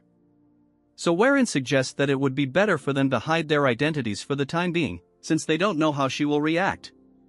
And there is something they still need to find on Mount Wudong. They are getting close to each other. Guess the author is feeding my delusional mind. Warren notices that Kyeolryung is very sad, so he approaches him and asks him if he is worried because of Bakesell. Top cheer him up. Our Chad tells him not to worry since our kitty is very fast. Looking from far, our waifu looks at the interaction and thinks that our Chad has really changed. At night, in return for helping him, Old Man brewed 2 huge jugs of wine that he brewed with medicinal herbs. They refuse, telling him that it's not needed, but steal the jugs, gulping the wine like starving dogs getting a juicy bone. Byung observes their behavior and leaves. As she continues her walk, something grabs her attention. Under the moonlit sky, our Chad is facing Kyeolryung. Observing them, she notices that Kyeolryung has a good stance, so he must have learned martial arts. As he charges towards our Chad, he remains calm, not making any unnecessary movements. As their sticks collide, Kyeolryung loses horribly, but Byung gets shocked to see just what has happened. Although it was a quick fight, she noticed that Warren had to use the azure bamboo sword on a mere branch to defend herself. Although many say geniuses grow in incredible speeds, this is extraordinary. In the morning, Warren wakes up to see the little turd in front of him. He notices that she doesn't have the cat and proceeds to say good morning to her. With a pissed look, she tells him that she will get the cat no matter what. Our Chad, with a straight face, asks her why she is not continuing the search. She tells him that she has duties to fulfill, however she will come to catch that cat again in the future. As she leaves, our bully tells her to take care. She turns around to ask our Chad which sect he is from. Warren tells her that he is from a small sect that she would never know about. With a frustrated look, she leaves the scene, and our Chad hopes that he would not run into her at the Jaegal clan. Moving to her, she is pissed because he is lying to her till the end. She is not dumb, because there is no way a small sect could have that much chi. Aside from our Chad, who has a huge chi pool, even his companion seems quite formidable. If she were to see Byung fight, she would probably die in shock. She orders her guards to investigate all of them and tell them to find out where they are from, even their family background and what martial arts they use. Hearing these words, everyone present barks, following the words of their master. At Mount Wudong, we see our Chad walking around the forest. He roams around until he finds a pond. Walking across, he reaches the top of Mount Wudong. Watching across, he sees the entire area. Thinking about it, he thinks that the sun sets and another day will pass. He thinks that he cannot stay at this place forever, and at this point he has given up. He meets his peers and tells them to listen to him carefully. He tells them that they will leave completely as soon as the preparations are complete. The turds think their muscles have been stiff for long. As for our waifu with Grace, she says that she will pack her things. As they go inside, our Chad sees them. From behind, someone is approaching him fast. It's Ryung. He is asking our Chad for help. Our boy tells him to catch his breath since he ran continuously. Crying out loud, he tells out Chad that Baekseal must have gotten hurt, as he shows him his fur covered in blood. Warren thinks it has gone too much since they have chased the cat continuously, it has now gotten injured.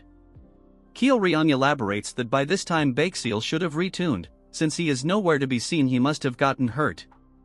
Our Chad was about to leave, but this is too much, so he grits his teeth and asks Ryung where Baekseal's territory might be. Ryung is confused for the first time, so Warren asks him where he met Kitty for the first time. Hearing this out, he says that he knows what he means, so our Chad decides to help him out. He tells Ryung that since Baekseal is like family to him, he will naturally help him out. Using his aerial arts, our Chad storms through the forest, not wasting a single minute. Ryung points out the location and they reach a mountain. Looking down, Warren is shocked that his hideout is all the way down there. Going down, they start calling for him until Ryung cries, showing our Kitty's blood and fur. Looking at the signs, our Chad thinks that given the signs he must be very close. As they continue searching, calling for his name, our Chad assures him that the traces mean our Kitty is around here. So they should look a little longer, but when something grabs his attention, a huge boulder blocking the entrance. Getting close to the boulder and analyzing it, our Chad feels a breeze and thinks that there is an opening behind the boulder. He tries to flex and thinks of lifting the boulder. He tries using all his strength, but it won't budge. This is embarrassing to him, so he figures it out that he cannot move with the amount of chi he has. He thinks of getting the help of Bion or the two muscle heads. Ryung finds a hole, shocking our boy. To keep his pride, our Chad tells him that because of his efforts it made a crack. But Ryung breaks his bubble, telling him that the crack has always been there. Hearing this, it shatters the little pride Warren had left. Ryung thinks that Baekseal might have passed through it. Since it is dangerous, our Chad goes in to check it out. After going inside, he is shocked that it's so spacious here. Moreover, it's amazing that there is such a large chamber behind this boulder. A sudden bright light appears. It is so bright that he cannot see anything, but after adjusting to it he can see a man. As the light fades away, he sees the symbol of Yin and Yang symbol. In a matter of seconds he finds out that the dead man is the sage Zhang Sanfeng. He cannot believe that he found out the Yin-Yang depth heaven tome in such a place. Warren notices a trail of blood and sees Baekseal resting, all covered in blood. Our Chad is flabbergasted because he found the cat and even the Yin-Yang martial art. Outside, Ryung is nervous, wishing their well-being. Ryung hears a noise and the next second a head gets out. Seeing the head, he gets scared and slowly and steadily a figure comes out. As tears drips from Ryung's eyes, he sees our Chad holding Kitty, shouting out his name loud and clear. This chapter is still not available on internet, so enjoy and drop a comment. Warren hands Baekseal to Ryung. Seeing his condition, he starts crying because he has no strength left. As he continues to cry, our Chad remains silent, turning around. He looks at the martial manual he discovered inside the cave. Now we move on to what happened inside the cave. After he discovered Baekseal, he grits his teeth in anger looking at his condition. He laughs at the situation and then moves on to Kitty, scolding him because Ryung is very worried about him. After taking a close look, he has relived that it's not a serious injury, so it can easily be treated. Afterwards, he shifts his attention to the mediating figure. He thinks that Baekseal is probably raised by the martial master. He picks up his Kitty and tells him that he needs to get him treated first and then he can come look around this place. All of a sudden the figure starts radiating light again, the figure slowly starting to disappear. Seeing this, he rushes towards the figure to discover a martial art. Moving to the present, he looks at the martial manual, thinking to himself. He thinks it is fate that he followed Baekseal. If he didn't, he would never be able to discover this secret place. If this was in the past, he would never have the heart to help a child in dire. Closing his eyes and taking a deep breath. Thinking to himself that things have changed, expecting more things to change in the future. His sect was not destroyed and will instead become one of the strongest sect in Henan. Moreover, his family is living happily without any changes. So no matter what happens, he will make this happen. After some time, Kitty is all patched up. Ryung continues to cry. His grandfather tells him that it was not a serious injury and it will heal very fast. Our Chad comes outside after delivering Kitty to its owner, just to find his raging waifu ready to beat him to a pulp. telling him what took him so long as they have been waiting for too long. He apologizes to Byung, telling her that Baekseal was injured, so he was anxious and went out to look for him. She tells him that he should at least let them know before taking action. He tells her that they can really leave now, since he found Kitty and got what he wanted. Byung with a straight face tells him that they are fully prepared, but she wants to know what he meant by getting what he wanted. Asking him if he really found the ginseng, turning around tells her that he didn't find the ginseng but something more important than it.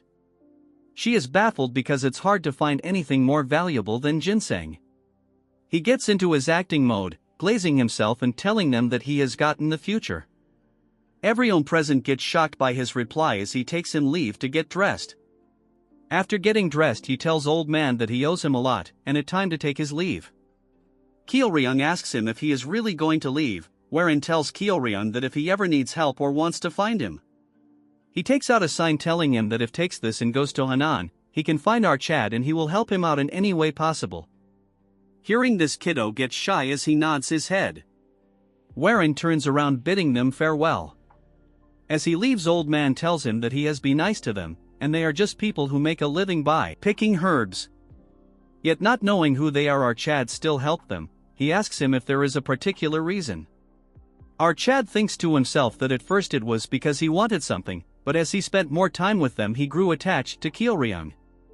Archad tells him one word, telling him that it's because he looks just like him.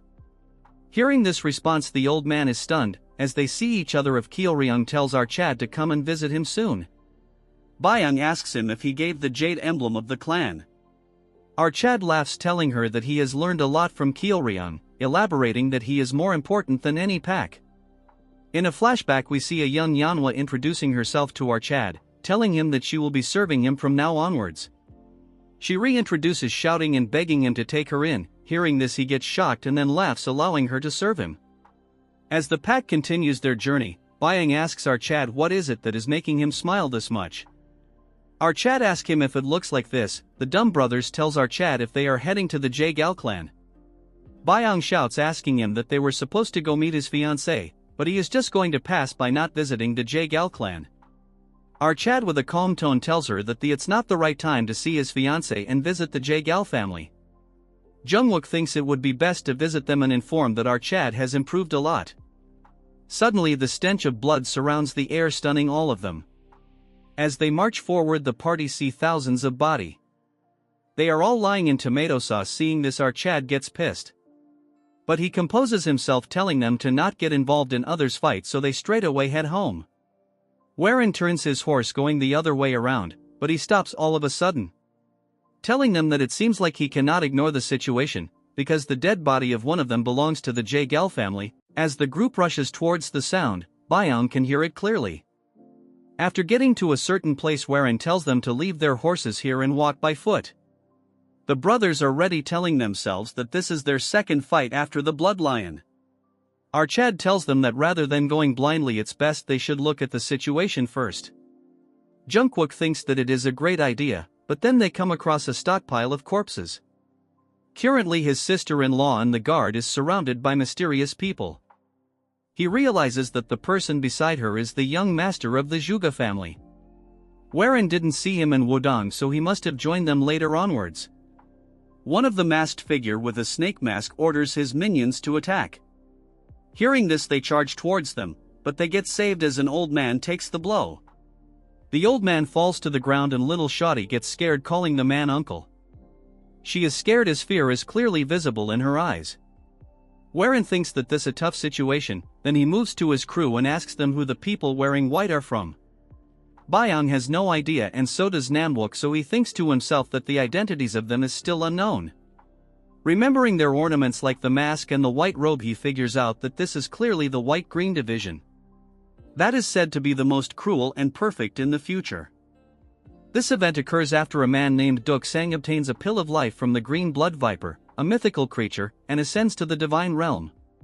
Subsequently, he assembles a group with the green blood viper as their symbol. However, he is perplexed by their attachment to the Jaegal clan. Wherein believes that if he possessed any information about them, he could devise a solution. Upon witnessing the bloodbath, he becomes enraged, unable to control his fury. our Chad thinks to himself that he's foolish for obtaining the Taiji department Heaven Tome and the Poison Stone Flower. He intends to return home to complete his family's martial arts and alter the future.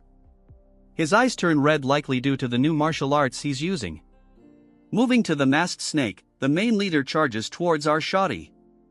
As he leaps in the air to stab her, before she can react, a figure steps in, blocking the attack and injuring the attacker.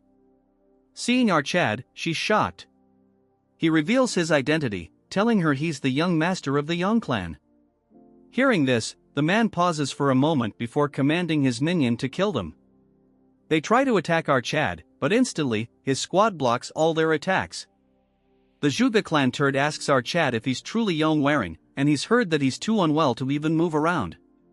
Everyone starts talking, and our Chad tells them to keep quiet since now isn't a time for conversation. The kid wonders to himself how he's changed so much in a year. The snake turd asks our Chad who he is. Like a savage, he tells him they might be people who happen to pass by. The snake turd thinks for a moment and tells our Chad it doesn't matter and that they'll all die here. Warren is in a tough situation, and they can't win against them head-on. They don't have the numbers advantage over them, but the J-Gals can no longer fight. He needs to ensure everyone gets out of this alive. Byung tells our Chad she'll fight, but the turd angers our Chad. He tells him he was acting all confident, yet now he's gonna hide behind some woman. Hearing this, our Chad gets angry and tells him he'll fight him head-on. The man thinks they're all a bunch of young fools as our Chad charges towards him.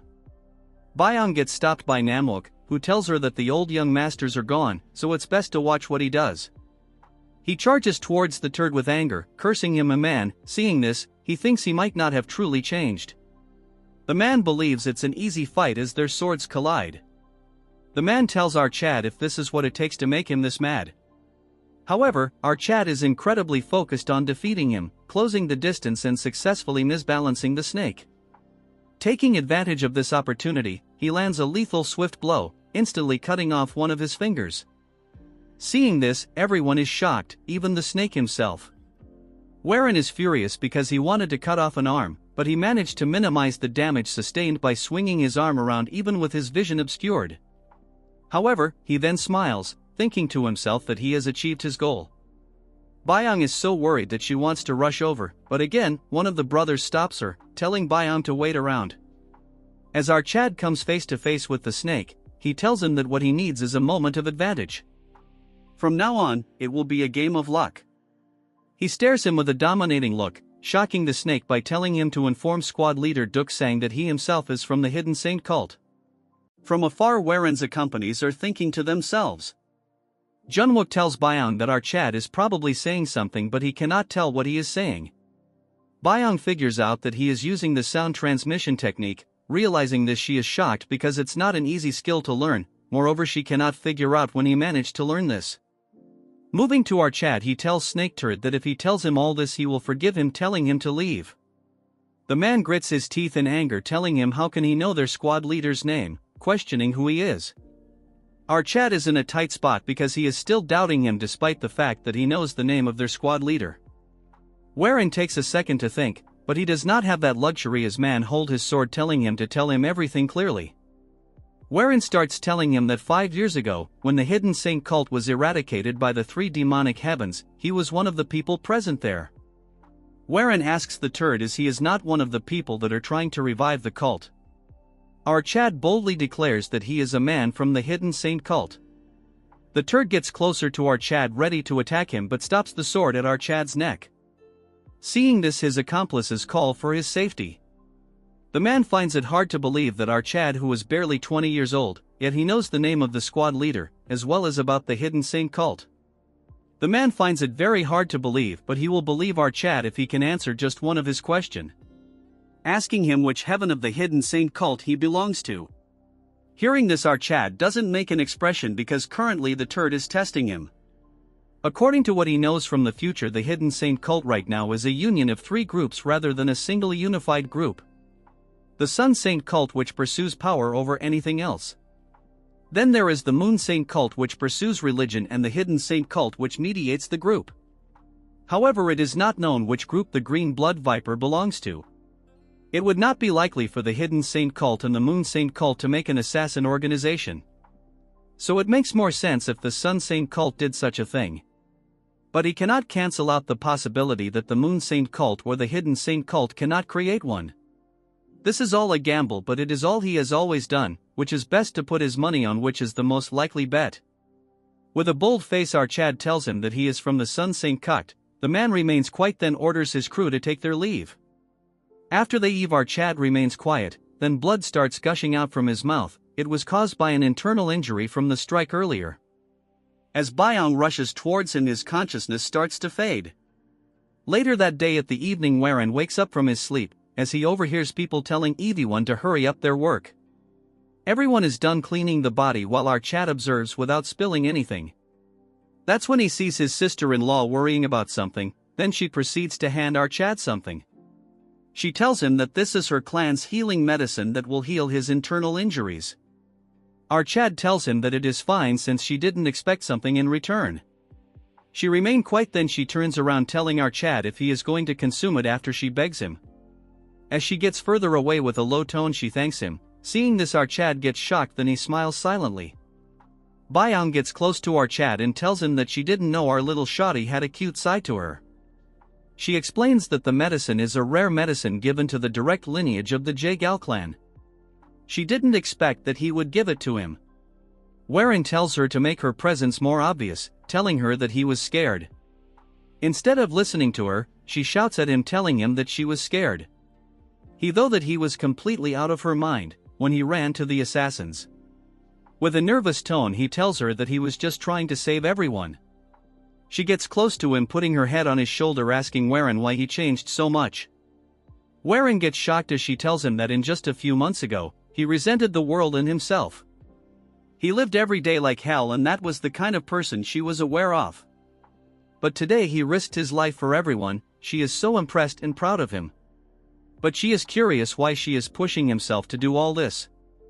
As memories of the past and the recent events cloud his mind, he tells her that he is just doing his best. After cleaning the bodies and given respect to them, the party now bigger set forth guarding a carriage. As Warren and the Zhuge clan heir lead the crowd, he thanks our Chad for accompanying them to the clan. Since currently they lack people with the ability to fight. If the assassins were to strike again they would be in serious trouble. Warren tells Hai that it is not a big deal since he is heading to the Jaegal clan himself. The man laughs, telling him if he is going there to meet Qianyang, his fiancée. Hearing this, little Shotty opens the carriage's window, asking our Chad why he likes her so much. Asking if it is because she is very strong. Or because she is extremely beautiful. Hearing this, Warren remains quiet. As for Byong, she clearly seems pissed. Warren changes the conversation, asking the man if he can answer something for him. The man tells him to ask him right away. So our Chad without a doubt asks him why the assassins were attacking the Jaegal clan. Hearing this, both the Shotty and the man get shocked, with fear clearly visible in their eyes. Warren further tells them that the Jaegal clan is undoubtedly one of the largest clan, and this place is the Jaegal clan's front yard. As our Chad continues to wonder, Shotty tells him that it was just a coincidence, but the man stops her, telling her that it is a coincidence. Since he saved their lives, he deserves to know the real reason. They are not entirely sure, but the assassins might be trying to kidnap Yohei. Hearing this, she remains quiet. As for Warren, he asks her what this has to do with her. The man tells our Chad when they killed the guards there was no hesitation, but when it comes to Yohei they didn't harm her in any way. But one thing that is clear is that there is a group bearing bad intentions against their clan. Warren thinks that if they want to kidnap her there must be something they want in return. The man remains quiet because he is aware that someone has been targeting their clan. But this incident crossed all boundaries. With a serious tone he wonders if this is because an information unknown to us was leaked. As soon as they reach the Jaegal clan, bustling noises as they enter the Jaegal clan. As they enter the main residences, our Chad thinks to himself that after a very long time he is going to see her again, his fiancée Qianyang. In his past life the marriage between Qianyang and our Chad had been arranged before their birth. But they were living two completely different lives. He was someone who was always ill and she was the one who chased martial arts. As such they slowly grew further and further away from her. Until finally something happened, but before he could recall this, A voice grabs his attention, telling our Chad to go and meet the clan leader. Warren tells his group to rest and soon he will join them. After entering the main hall, our Chad introduces himself, but before he could finish, the leader rushes towards him and starts laughing. He is really shocked to see what is going on. He is very happy because our Chad looks happy, which is the polar opposite of the last time he saw him. This man is the leader of the Jagal clan, the heaven-ruling sword Jagal Chiak. It has been a long time and he asks how our Chad's father is doing. Warren tells him that his family is doing great and he has sent his regards. The leader then inspects our Chad's body, telling him that he has great physique, so he must be training in martial art. He, with a smirk on his face, tells our Chad seeing his current self, his daughter will be very happy. Our Chad brushes off his question, as old man tells him that he has taken too much of his time. He says that he shouldn't have taken this much time considering there is someone waiting for him. As our Chad was taking his leave, the leader tells our Chad they have another guest who has arrived, and since they are of similar age it might not be a bad idea to have a conversation. Warren says that he will keep this in mind. As he takes his leave, the atmosphere of the room turns dark. Old man gets serious, asking the man what had happened. As Warren leaves the main hall, he wonders that he has met the clan leader and all that is left is to meet his fiancée. As he approaches the yard, he notices two men conversing. The man insists on meeting someone, but the guard denies him entry. Taking a closer look, the man instantly recognizes our Chad. This turd turns to our Chad and makes a look as if he is superior to our Chad. The man leads his hand, introducing himself as someone from the Songchun clan, as if we care we will call him Minion. Warren, after taking another look, figures out that he is the guest. Our Chad asks him if he is here to see Chong Young. As expected, the man says he arrived here first.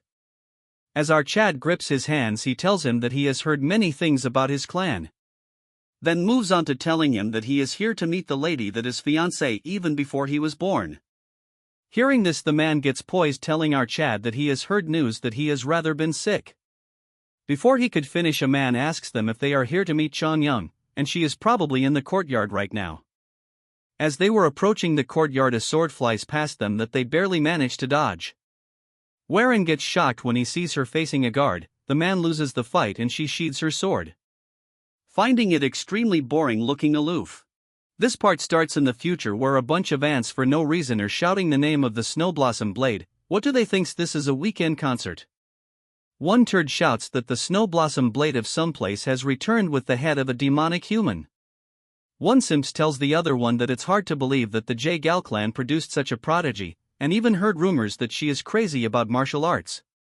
Then one of them says that her name was Jagal Chian Young. Still, I prefer the red-haired baddie. From afar, someone else was spotting her. It was no one other than our Chad. As he continued to stare her like crazy, she noticed him looking his way. As they continue to stare at each other, we move to the future. On the present, she is sparring with a side character, as our boy tells us, the viewers, that thanks to the efforts she put into training, she received her flashy title. As such, in the future, she became one of the 3 strongest female martial artists at the age of 40. Looking at her current condition, she has surpassed our Chad in term of swordsmanship. The senior simps runs to her like a dog, calling her name. He greets her, telling her that it's been a while, but she remains quiet until she asks him why he is coming here so often. The simps tells her that it's because he wanted to see her. Hearing this, she tells him to stop this drama, since she already has a fiancé, and just compare faces for once, dude looks like a malnourished Dwayne Johnson with hair. She notices that someone else is waiting for her. Realizing that it is our Chad, she gets happy, rushing towards him. Standing face to face with him, she asks him if he really is our Chad. Warren greets her, telling her that it's been a while. She asks him how he is here and if he is healthy now. Our Chad happily tells her that he has recovered recently and currently he is touring the lands. He just stopped by the clan to see her. She remains quiet for a second, then asks him if he is going to stay for a few days. R gets taken aback by the question, then smiles, telling her that he intends to leave early morning tomorrow, and they proceeds to say that he is here just to see her. As they remain quiet for a few seconds, he tries to tell her something, but for some reason he tells her that he will talk about this tomorrow, and tells her to finish her training. As she remains quiet, our Chad takes his leave. Meanwhile, the simp is boiling with anger. Now what he will spout the dialogue, you are courting death. At night, as our Chad was minding his own business, a busybody came in front of his room. And with no manners, this turd enters the room. Our Chad, not paying attention, asks the ugly simp what it is that he wants to talk about. As the ugly simp sat across our Chad. After waiting for a few seconds, he tells our boy that he is in love with Yong. Our Chad gracefully tells him that his words are very bold. But this trash gets even more pissed, asking him if he really wants to marry her. Dude thinks he has an opinion, but he is just a 2-chapter character. Our Chad realized that he has no manner, but this retard laughs instead. Telling our boy that our second waifu loves martial arts, as a result she seeks power, even if she did that is none of your business. Then he gets up showing his strength, telling our Chad that he is weaker than him. According to this logic, if an old uncle is stronger than he can gets his girl, if I continue speaking you guys will leave. He brags how he has been making a name for himself, but I will skip his blabbering, it's trash anyways and boring as well. He degrades our Chad, calling him a deadbeat because he just recovered recently. Since our Chad is matured, he remains quiet. Meanwhile, this trash continues to blabber that our Chad doesn't love her and whatnot. Hearing this, our Chad gives him a cold stare. Seeing this, he gets back.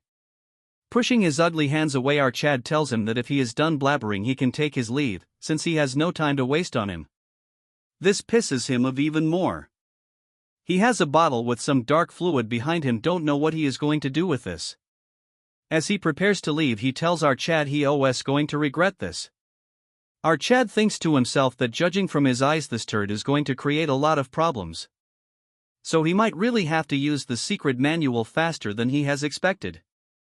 All of a sudden, another busybody enters the room. This pisses off our Chad until he sees that it's Yohi all dressed up. Seeing her in this attire, he gets shocked, asking her what brings her here. She gets polite, asking him that she heard that he is going to leave tomorrow.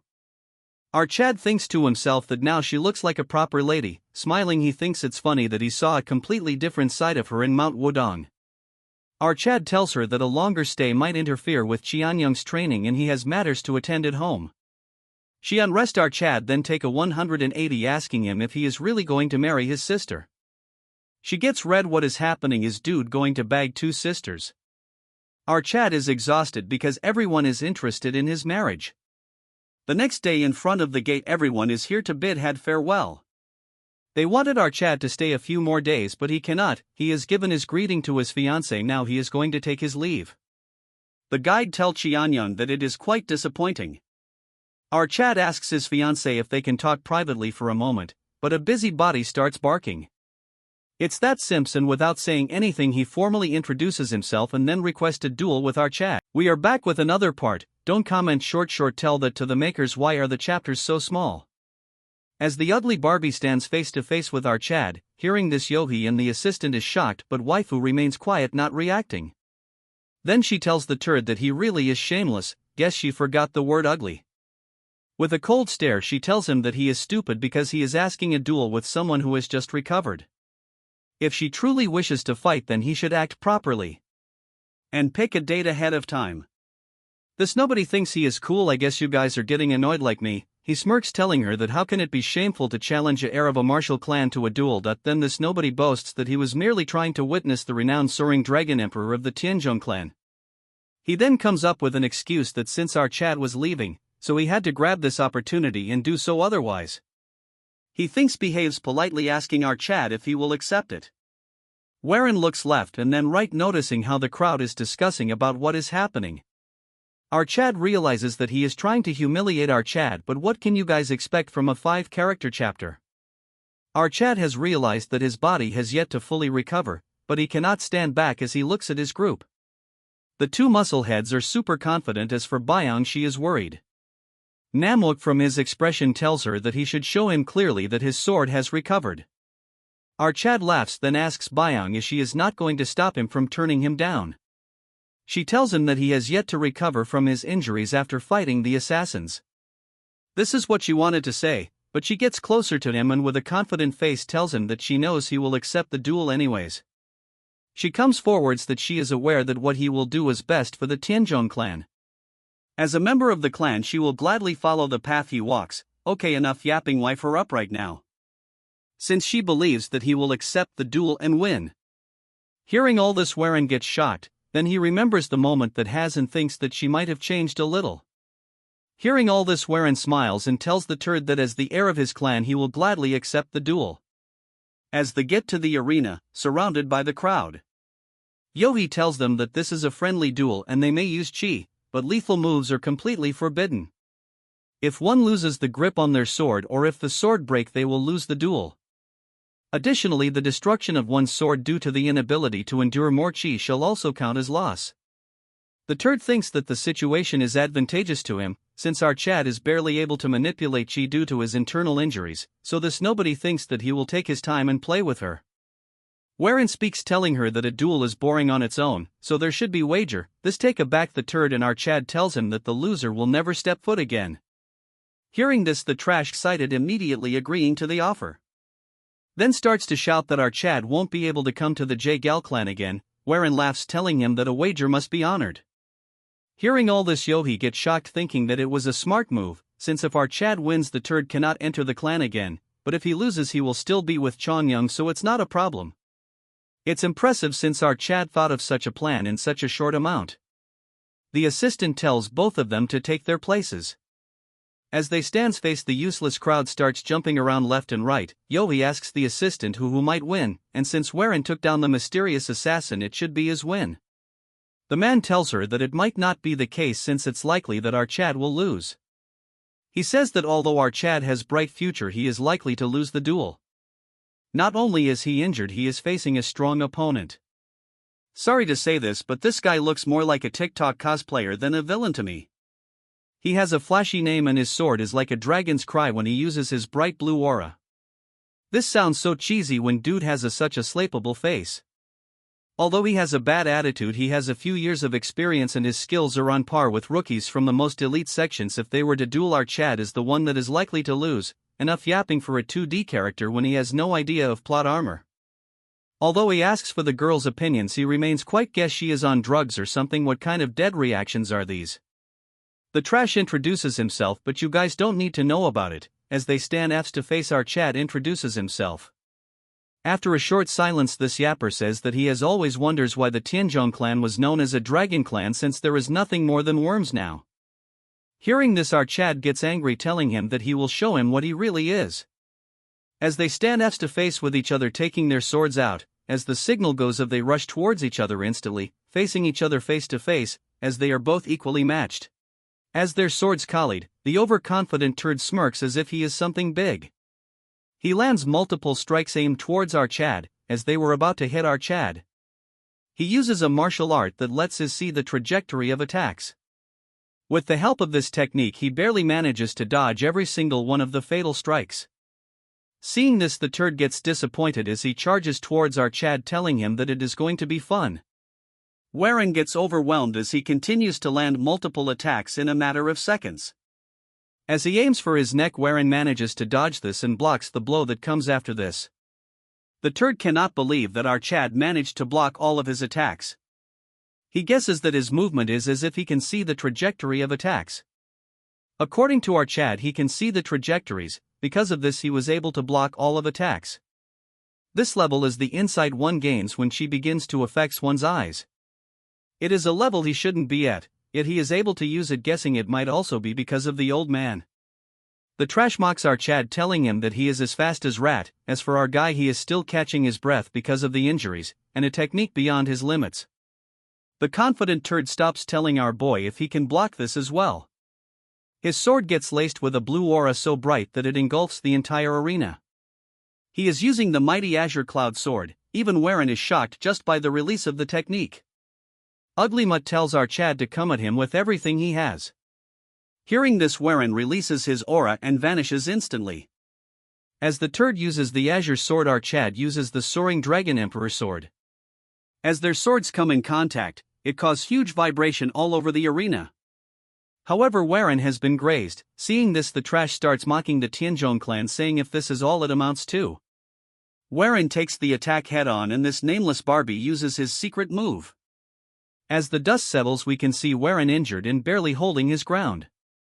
Everyone in the arena is shocked by what is happening. The turd has gone crazy because he intended to take one arm, but our Chad even blocks that secret move of their clan. wherein Raps uses a piece of cloth to wrap his hand around his sword, telling the trash to charge towards him. Hearing this, the nobody acts up, telling our Chad that he has never liked him from the start.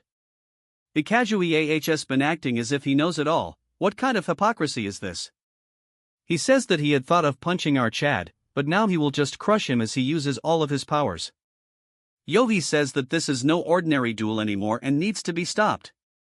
As she tells them to stop this, the mad waifu continues to watch the battle in awe. As he faces the attack head on, our Chad says that he has been lying to himself all this time. He has been acting calm in the face of death and even pretending to know the future.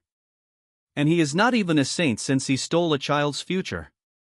As he gets ready to face the attack, not backing down, he sees the weak point of his attack, which is the center of the force. He says that he might not be a saint, but he will try his hardest and not run away. Wherein sword glows bright golden as he says that he shall walk the path from now onwards. The useless character gets angry for the I don't know how many time.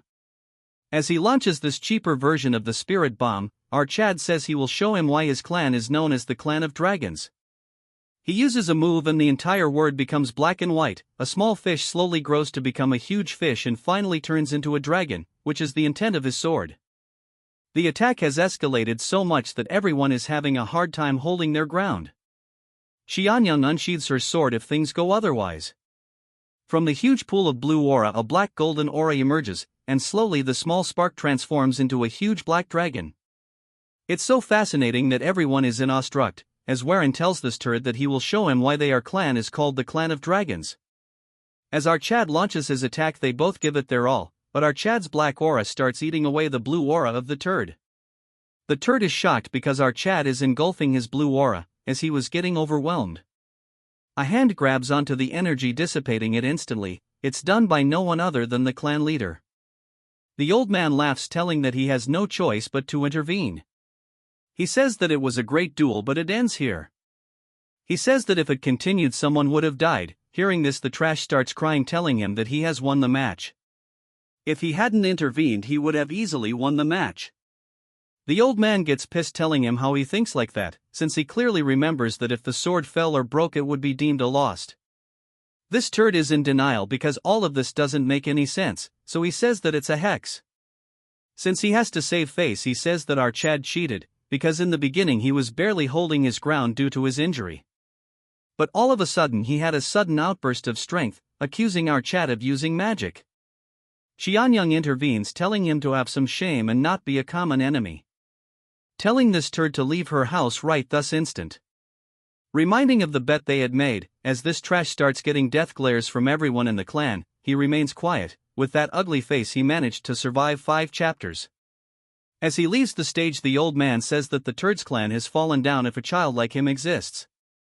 The old man laughs, moving on to our Chad, telling him that it was a great fight. He says that he was really surprised by the outcome, since he just recovered, yet he has grown this strong already. That's why he had no choice but to intervene, because he cannot afford to pay homepage to the turd's family while fighting.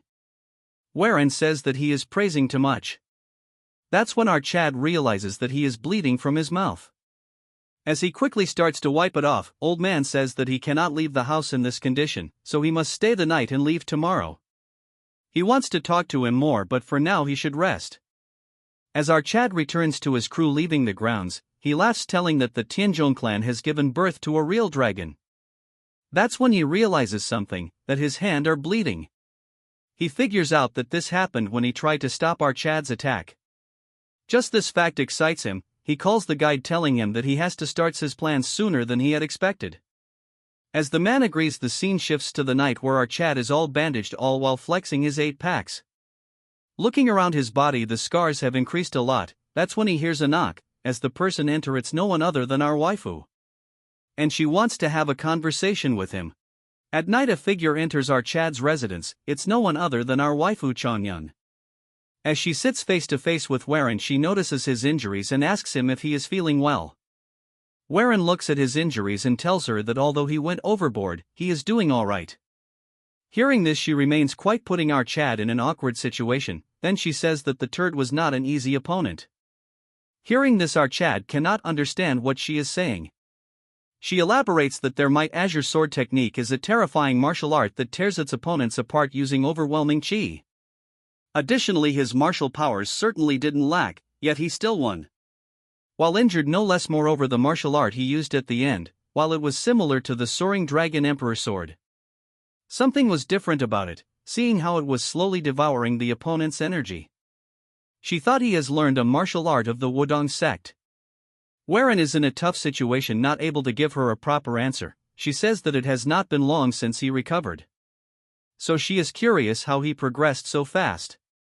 Our Chad thinks to himself that waifu was really obsessed with martial arts. As he thinks something and laughs. She wonders if she has talked too much. She then asks him that he wanted to say something to her. With a laughing face he tells her yes and says that after recovering and training in martial art, he has a new goal in mind, but becomes serious, saying that he might have had it from the start. That is to protect his clan and family. In order to do so he will do anything it takes. He laughs, telling her that she must have similar goals. As she remains quiet he says that her desire is to get stronger, and he hopes she will be more free in order to achieve her own goals. She cannot understand what he means, and he says that it is believed that he will become an exceptional artist. As such, he doesn't want to get in her way. Hearing this, she turns black, asking him if it's because of another woman. With grace, our Chad disagrees, telling her it's not the case, since they don't love each other. She loves martial arts while he loves his family and clan. That's why he wishes that she lives her life the way she truly wants. Hearing this, she remains quiet for a second, then tells him that she has a wish she would like to fulfill. This shocks our Chad as they move to some other place. Standing under the moonlit training ground, they are facing each other. Warren is surprised that she wanted to have a duel with him. As they get ready, she tells him that one can learn a lot just by clashing blades. They can learn about what the other person is thinking, as well as what they want to say. And this is her answer to it. Hearing this, our Chad laughs and says that he agrees to it. As they collided swords, not one of them is getting pushed back. After multiple exchanges, both of them are enjoying. They exchange multiple strikes and both of them actually seem to each other's company. As they continued to clash the moonlit floor, our Chad bids her farewell. The next day, as our Chad bids them farewell, Yohei is very angry and the rest of them are fine. As Warren was riding his horse, he turns to see Changyang watching him leave. As she looks at him and smiles, man, she looks human for the first time. As our Chad departs, we get a look around of the entire Jaegal clan, and on the training ground their swords are buried across each other. We move to an inn on the outskirts. Inside, the two turds are drinking while our couple watches them. Jungwook is drunk, asking our Chad when he trained so much, then asks him what were the moves he used. He tells his brother that the last one was undoubtedly the Soaring Dragon Emperor sword. Namwook tells him although it was the same technique, there was something different about it. Hearing this, our boy gets nervous, telling them that he has been with them all this time, so there is no way he could have practiced something on his own. Our Chad is also confused, telling him that it was indeed the Soaring Dragon Emperor sword. However, as soon as he ran out chi, the Taiji Heaven Arts interfered. The Soaring Dragon Emperor sword that suppresses the opponent with overwhelming force in the form of a blue dragon. Combined with the Taiji Heaven Arts together, they became a style that consumes the chi of the opponent to suppress them.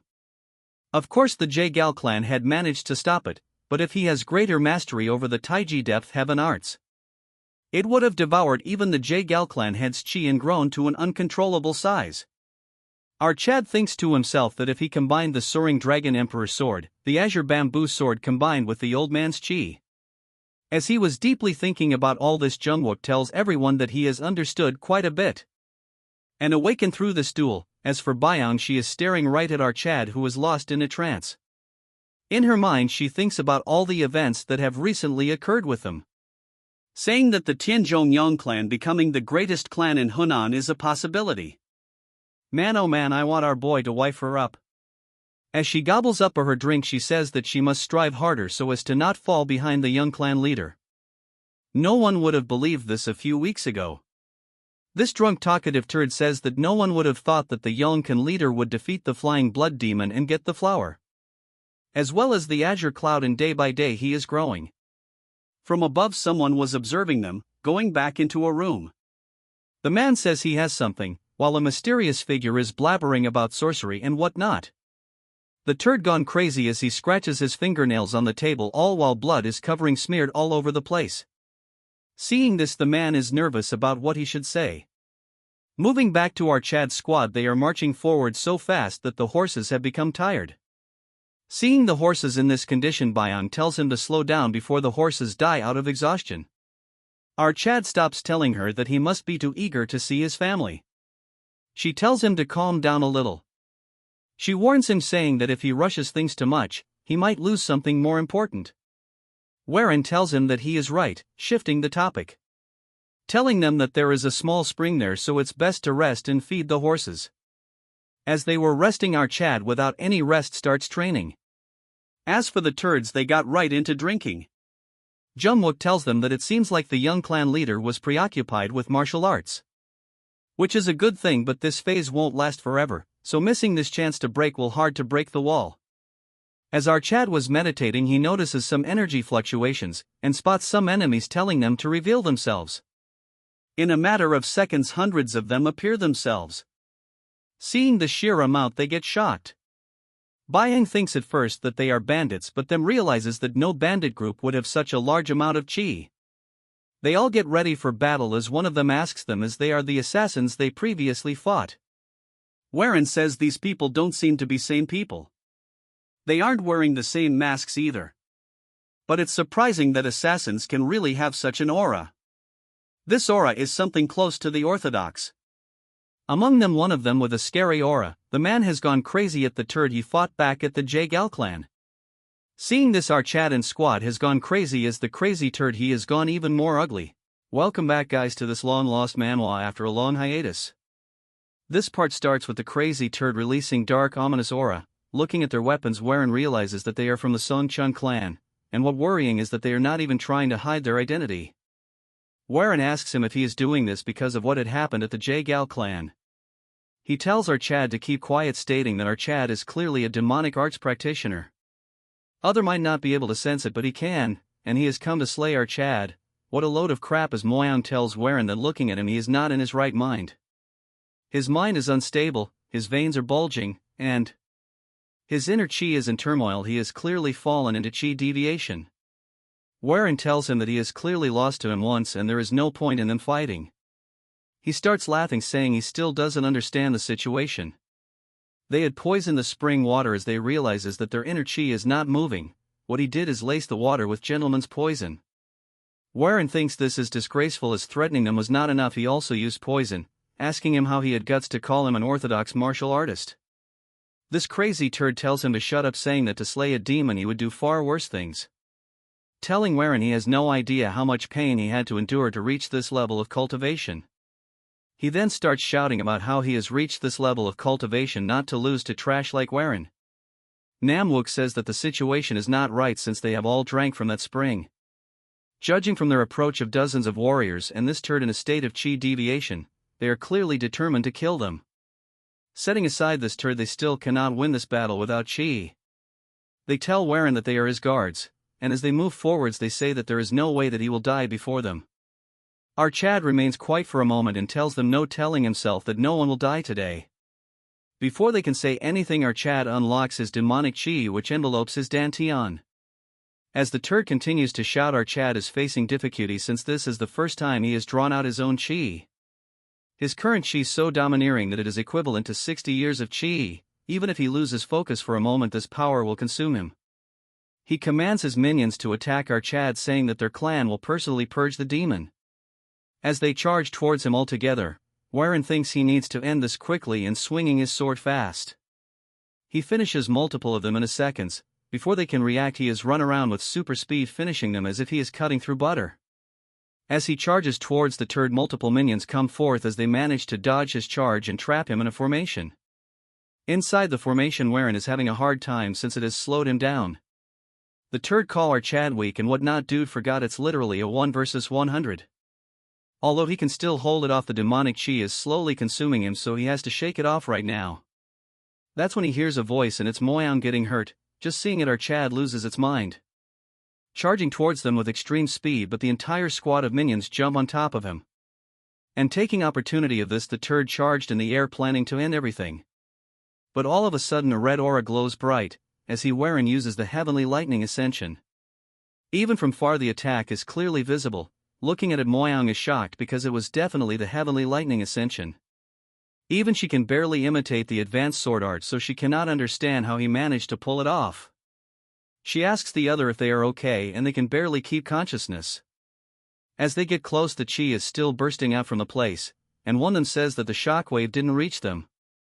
Moyang says that it is because Heir managed to control it just before the end. But currently he is still not moving an inch.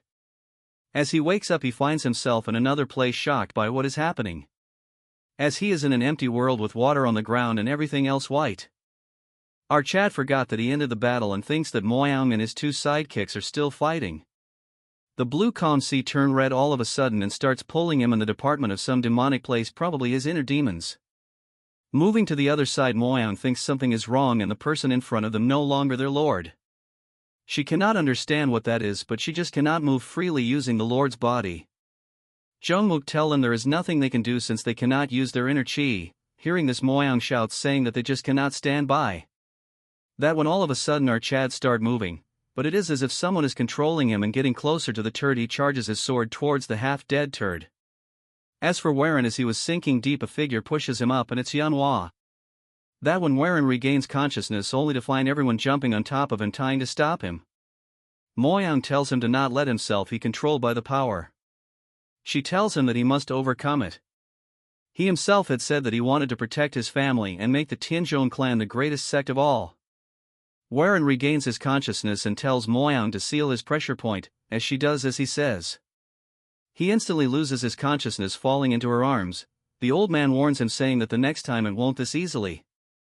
The turds are glad that he regained his consciousness after all. Moyang says that if she has struck the pressure points while he was still lost in deviation, his chi would have gone berserk and destroyed him. Jungwook says that he nearly lost his mind when our Chad tried to kill him, although he is insane. His clan belonged to the Orthodox faction if the news of his death reached their ears, but before he could finish, Moyang gets up and goes towards the turd. They think she is looking for the antidote, but she tells them if they are still stuck on thought of getting an antidote. In a flash, without making any reaction, she finishes off the turd, shocking the turds.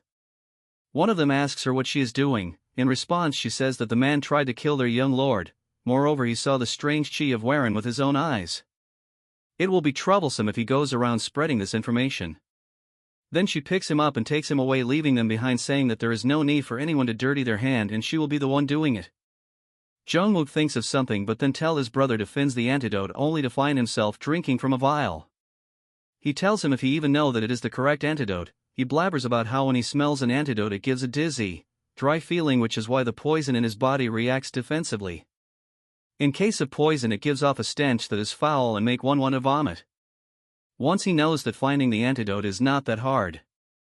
Also, together with the antidote, he found something very rare and looks really expensive as well. As Heir wakes up, he finds himself in an inn. The first thing he does is trying to circulate his chi. It has not only returned but grown even stronger than before. He lies back on the bed thinking that the berserk chi and the turd's attack made is a really close shove. He nearly lost control of his body, and when his inner chi went out of control, he never thought he would lose himself or die even before mastering the Taiji department Heaven Tome. Then there would be no point. It's not even normal chi, it might even be something close to an old man's soul. Then he thinks of someone who might know of something. Moving to the other, then are on a table playing with a precious ornament. Our Chad exits the room and the boys shout, asking him how he feels. Heir says that he is fine and asks Namwook what is in his hands. He says that the turd had it, so he snagged it. This is a token of Cho-Oh-Hee, it proof that lets one meet the most beautiful woman in Hunan. As he sits, he asks them. The scene has gotten awkward all of a sudden. But Moyang makes it clear that she wants an explanation, so Heir starts blabbering. He apologizes to them and elaborates that he was unable to control his inner chi because of the poison. Since Turd lost his mind and he wanted to protect everyone, he had no choice. Moyang bows down thanking him, saying that regardless of what happened without him they would all be dead. However, she must know what kind of chi was flowing through him. With a serious face, he says that he will tell them everything, but asks what happened to the turd. As Namwook was about to say the truth, Moyang lies, saying that he disappeared. Heir gets into a tough spot because he might inform his clan. Our waifu with a stray face tells him that it won't happen, saying that when he drew out his inner chi he lost control and probably became a mindless fool unable to speak. And he forces the duo to agree. Although Warren realized the truth, he says that he will believe what she has to say. Before he could tell them about his inner chi thing, the innkeeper intrudes, telling them that they must leave. Jungwook thinks it is disrespectful to tell their guest to leave all of a sudden. The old turd says that the Sky Ocean Merchant Guild has rented out the entire and so they must leave. Warren remembers that it is the same place he joined as a son-in-law in his past life.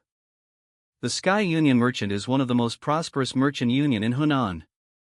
They have an escort agency, the Sky Ocean Inn and the Sky Ocean House. They operate major houses like this. However, the real reason he cannot forget them is because in his previous life he lived as its master. At the end she tried to drag him down with the shady faction. Moving to the present, the innkeeper keep repeating them to leave. Warren says that it's the Sky Ocean Merchant Union. He understands why he is behaving like this. He gets up and apologizes, saying that as a guest here himself he cannot accept the demands of the Sky Ocean Merchant Union. Jungwook tells Warren that the Sky Ocean Merchant Union isn't an opponent that the Tianzhong clan can treat lightly. They possess enormous wealth and strength. An arrogant turd enters and Warren clearly know who he is. He yaps about who Warren is and he doesn't seem to know who he is. Warren tells him that he is the young master of the Tianzhong clan in Hunan. He remains quiet for a second and then says that as far as he knows the young master of the Tianzhong clan is too sickly to leave his home. Hearing this, Warren asks him if he looks sickly to him. The arrogant one-chapter character says that they would appreciate if they grant his request. Their men are weary and only wants a peaceful rest. As this, nobody charges towards him, saying that as a fellow martial artist he must know the hardship. Warren says that it sounds more like a threat, saying that if an orthodox sect uses its strength to impose its will. Asking them how they are any different from the demonic or unorthodox factions. The turd starts cursing him. Hearing this, Warren laughs, saying that the Sky Ocean Merchant is really powerful, that a mere union martial artist dares to raise his voice against the young lord of a martial sect. He gets more aggressive, so Warren says that if they want to stay in this and they should settle this according to the laws of Jianghu. He agrees, telling him to come outside. Moyang asks him if he is really going to fight. Warren says that if he backs down now the reputation of the clan will go down. If he lets a mere minion intimidate him, people will think they are weaker than a merchant union. This became unavoidable the moment the Sky Merchant Union mentioned the Tianzhong clan. It is something that cannot be avoided. As they go outside and the turd charges towards him, Warren easily dodges his attack. As he continues a barrage of attacks, Warren doesn't even unsheath his sword, but his sword is extremely slow in his eyes. Even the outsiders think that his sword cannot even reach our Chad. And in no way does he look sickly, so the rumors about his health was a total nonsense. Warren unsheathes his sword and ends the battle in a single strike, when a voice tells them to stop. From a caravan someone comes down and everyone shows respect. The figure is none other than Wonkyung, the daughter of the Sky Ocean Merchant Union master. And more importantly, his wife from his previous life. But he cannot understand what she is doing here. She introduces herself, saying that she didn't expect to find a hidden dragon within the Tianzhong clan. Warren introduces himself and she gets close to him, inviting him to a meal, which stresses him out. Because in his past life he has some horrific moments with her, and tells her that she appreciates the invitation but he has matters to attend, so he must decline. She gets pissed, closing her fan, saying that it was a pleasure meeting him. Though as she leaves she tells him that she has a feeling that they will be seeing each other quite often.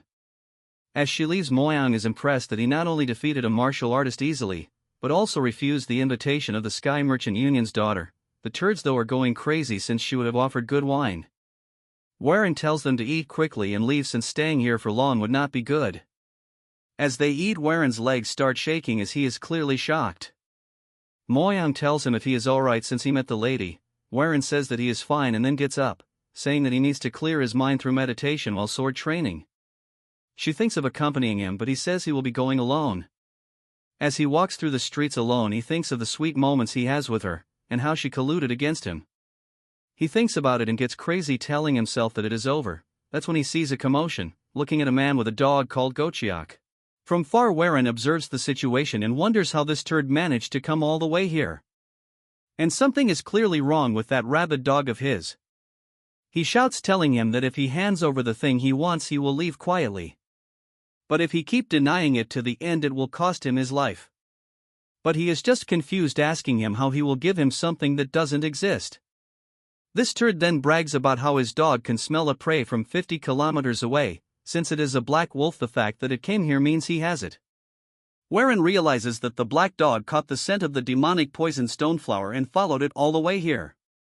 But he cannot understand why they are approaching that man when he has the demonic flower. The man says then he has no choice but to kill him. He orders everyone in the area that he is the young master of the serpent dragon sect of Hubei. If anyone is able to catch the man, his sect will personally reward them. Hearing this, almost half of the people draw their sword. The man had enough and tells them that when they meet the king of hell, that they were killed by Zhong. Wherein is in a dilemma because the name sounds all too familiar. The man looks like a vagabond, yet he carries himself with refinement. That shows that he is clearly a descendant of a reputable clan. As the man charged towards the bunch, he slays half of them in a second. Seeing them getting overwhelmed, the man gets pissed. As he was battle one of his minions, he sneaks and attack, injuring his minion himself along with the guy. The man gets more pissed about the fact that he injured his subordinate that even the demonic cult would no go this low. The man thinks it alright since they are in the middle of orthodox and unorthodox factions. The man gets pissed. Although injured, he starts exuding in black aura, wherein finally realizes who the person in front of him is. He thinks he is dumb to not remember Zhang Suk right away. In his past life he was called a hero against the demons. The last disciple of the late hidden saint cult leader who was eliminated by the three demonic heavens. Though he walked the path of the demonic arts, he upheld the chivalrous spirit, earning that very title. In the later years, he would grow so powerful that he would rival He Kyoryong himself for the title of the strongest under the heavens. Wherein grips a piece of rock, telling himself that for such a man to die here, in a foreign land, just because of something he took. As he was about to die, the stone flies right past him in blazing speed, stopping him from attacking. He asks who did this, and Wherein intervenes, saying that they should stop right now. At first he suggests Wherein to move away quietly, then realizes that he is the one who defeated that 2-chapter character earlier. He tells Wherein to step aside since he has nothing to do with it. Wherein says he does as he tells John that he looks exhausted, so he will lend a hand. The man gets ready, saying that does the people like them in rank really have to draw blood? The crowd stands still when one yapper says that Wherein is the heir of the Tianzhong clan who dueled them earlier. He explains to the bystanders that how Wherein saved Zhong from dying, when his 2 minions enter the scene. They cannot understand why he is fighting again, and the title of Sword Demon is suiting him too well. Jungwook tells his brother that it is better than watching. He elaborates that most people kept their mouths shut, afraid of the serpent dragon sect's background and influence. But he chose a different path in Jianghu. It is called the path of righteousness. Zhang says that he appreciates Whereин's concern, but he doesn't need to suffer humiliation on his behalf. But he is gravely injured, as Wherein says that if is not for him. As they exchange a few set of moves, they are evenly matched until the turd being confused by just how Wherein is.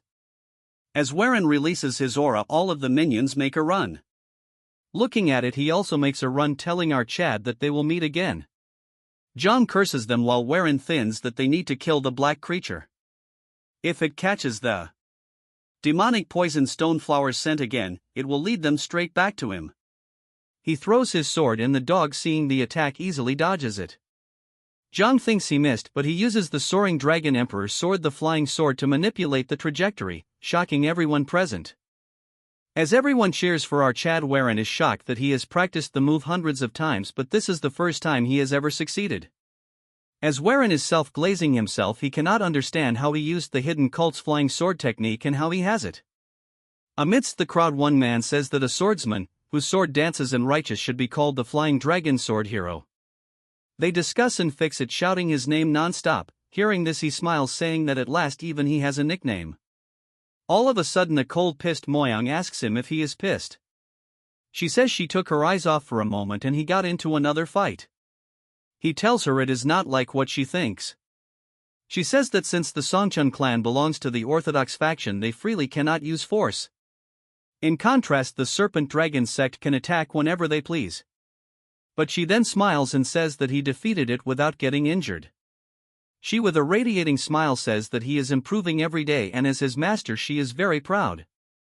Before Wherein could even react, Zhang falls to the ground. Moments later he wakes up to find himself in bandages. As for Warren, he is beside him asking him if he is awake. Looking at his, he tells our Chad that not only did he help him, he also treated his wounds. He puts his hands together telling him that he is a true hero. He doesn't know how he can ever repay this favor. Warren takes opportunity of this and asks him to form a contract with him.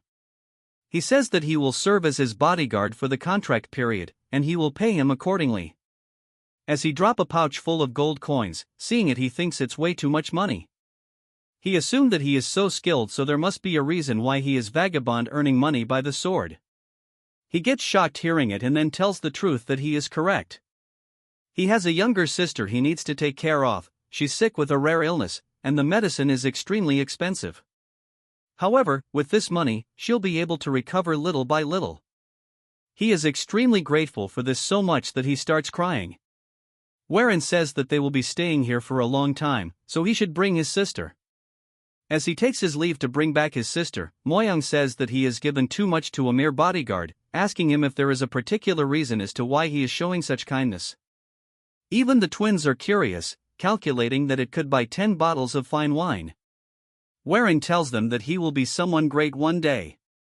It is a bargain to call someone like him a friend for a few niangs. Besides, he likes the way he stood tall and unyielding even when surrounded by the Serpent Dragon sect. Moyoung asks him if they are returning to the Tianzhong clan. But with a stern face, he says that they are heading to Zhengzhou. Hearing this, all of them start panicking, telling him they should head back, as they already got the elixir and stopped by the Jagal clan. Now he is trying to head somewhere else instead of going back home. Warren thinks to himself that if his chi runs wild again, he will completely lose control of his body.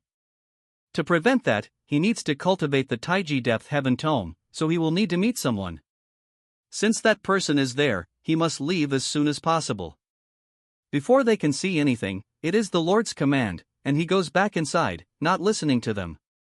He tells them that he has already sent a messenger pigeon, so there is no need to worry, and they will depart tomorrow.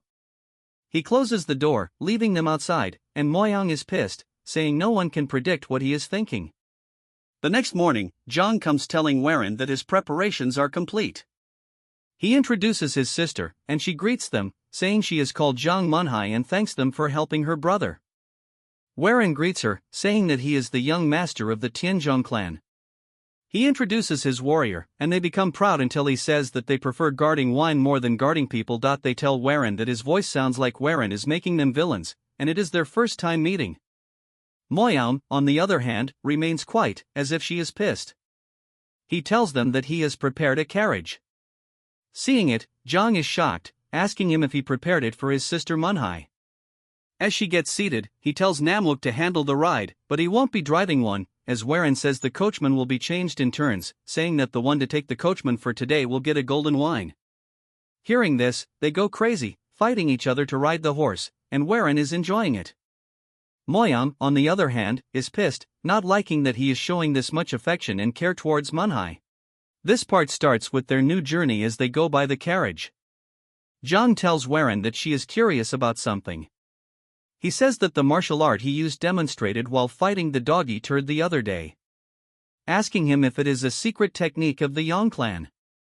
Manhai tells her brother that it is rude to ask someone directly about their martial art. Hearing this, he apologizes and Warren smirks, because he intentionally showed his technique, so now he would be dying out of curiosity by now.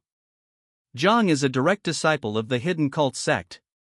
The Tianzhong clan based its swordsmanship on the Hidden Saint cult's martial arts, so he must have recognized it.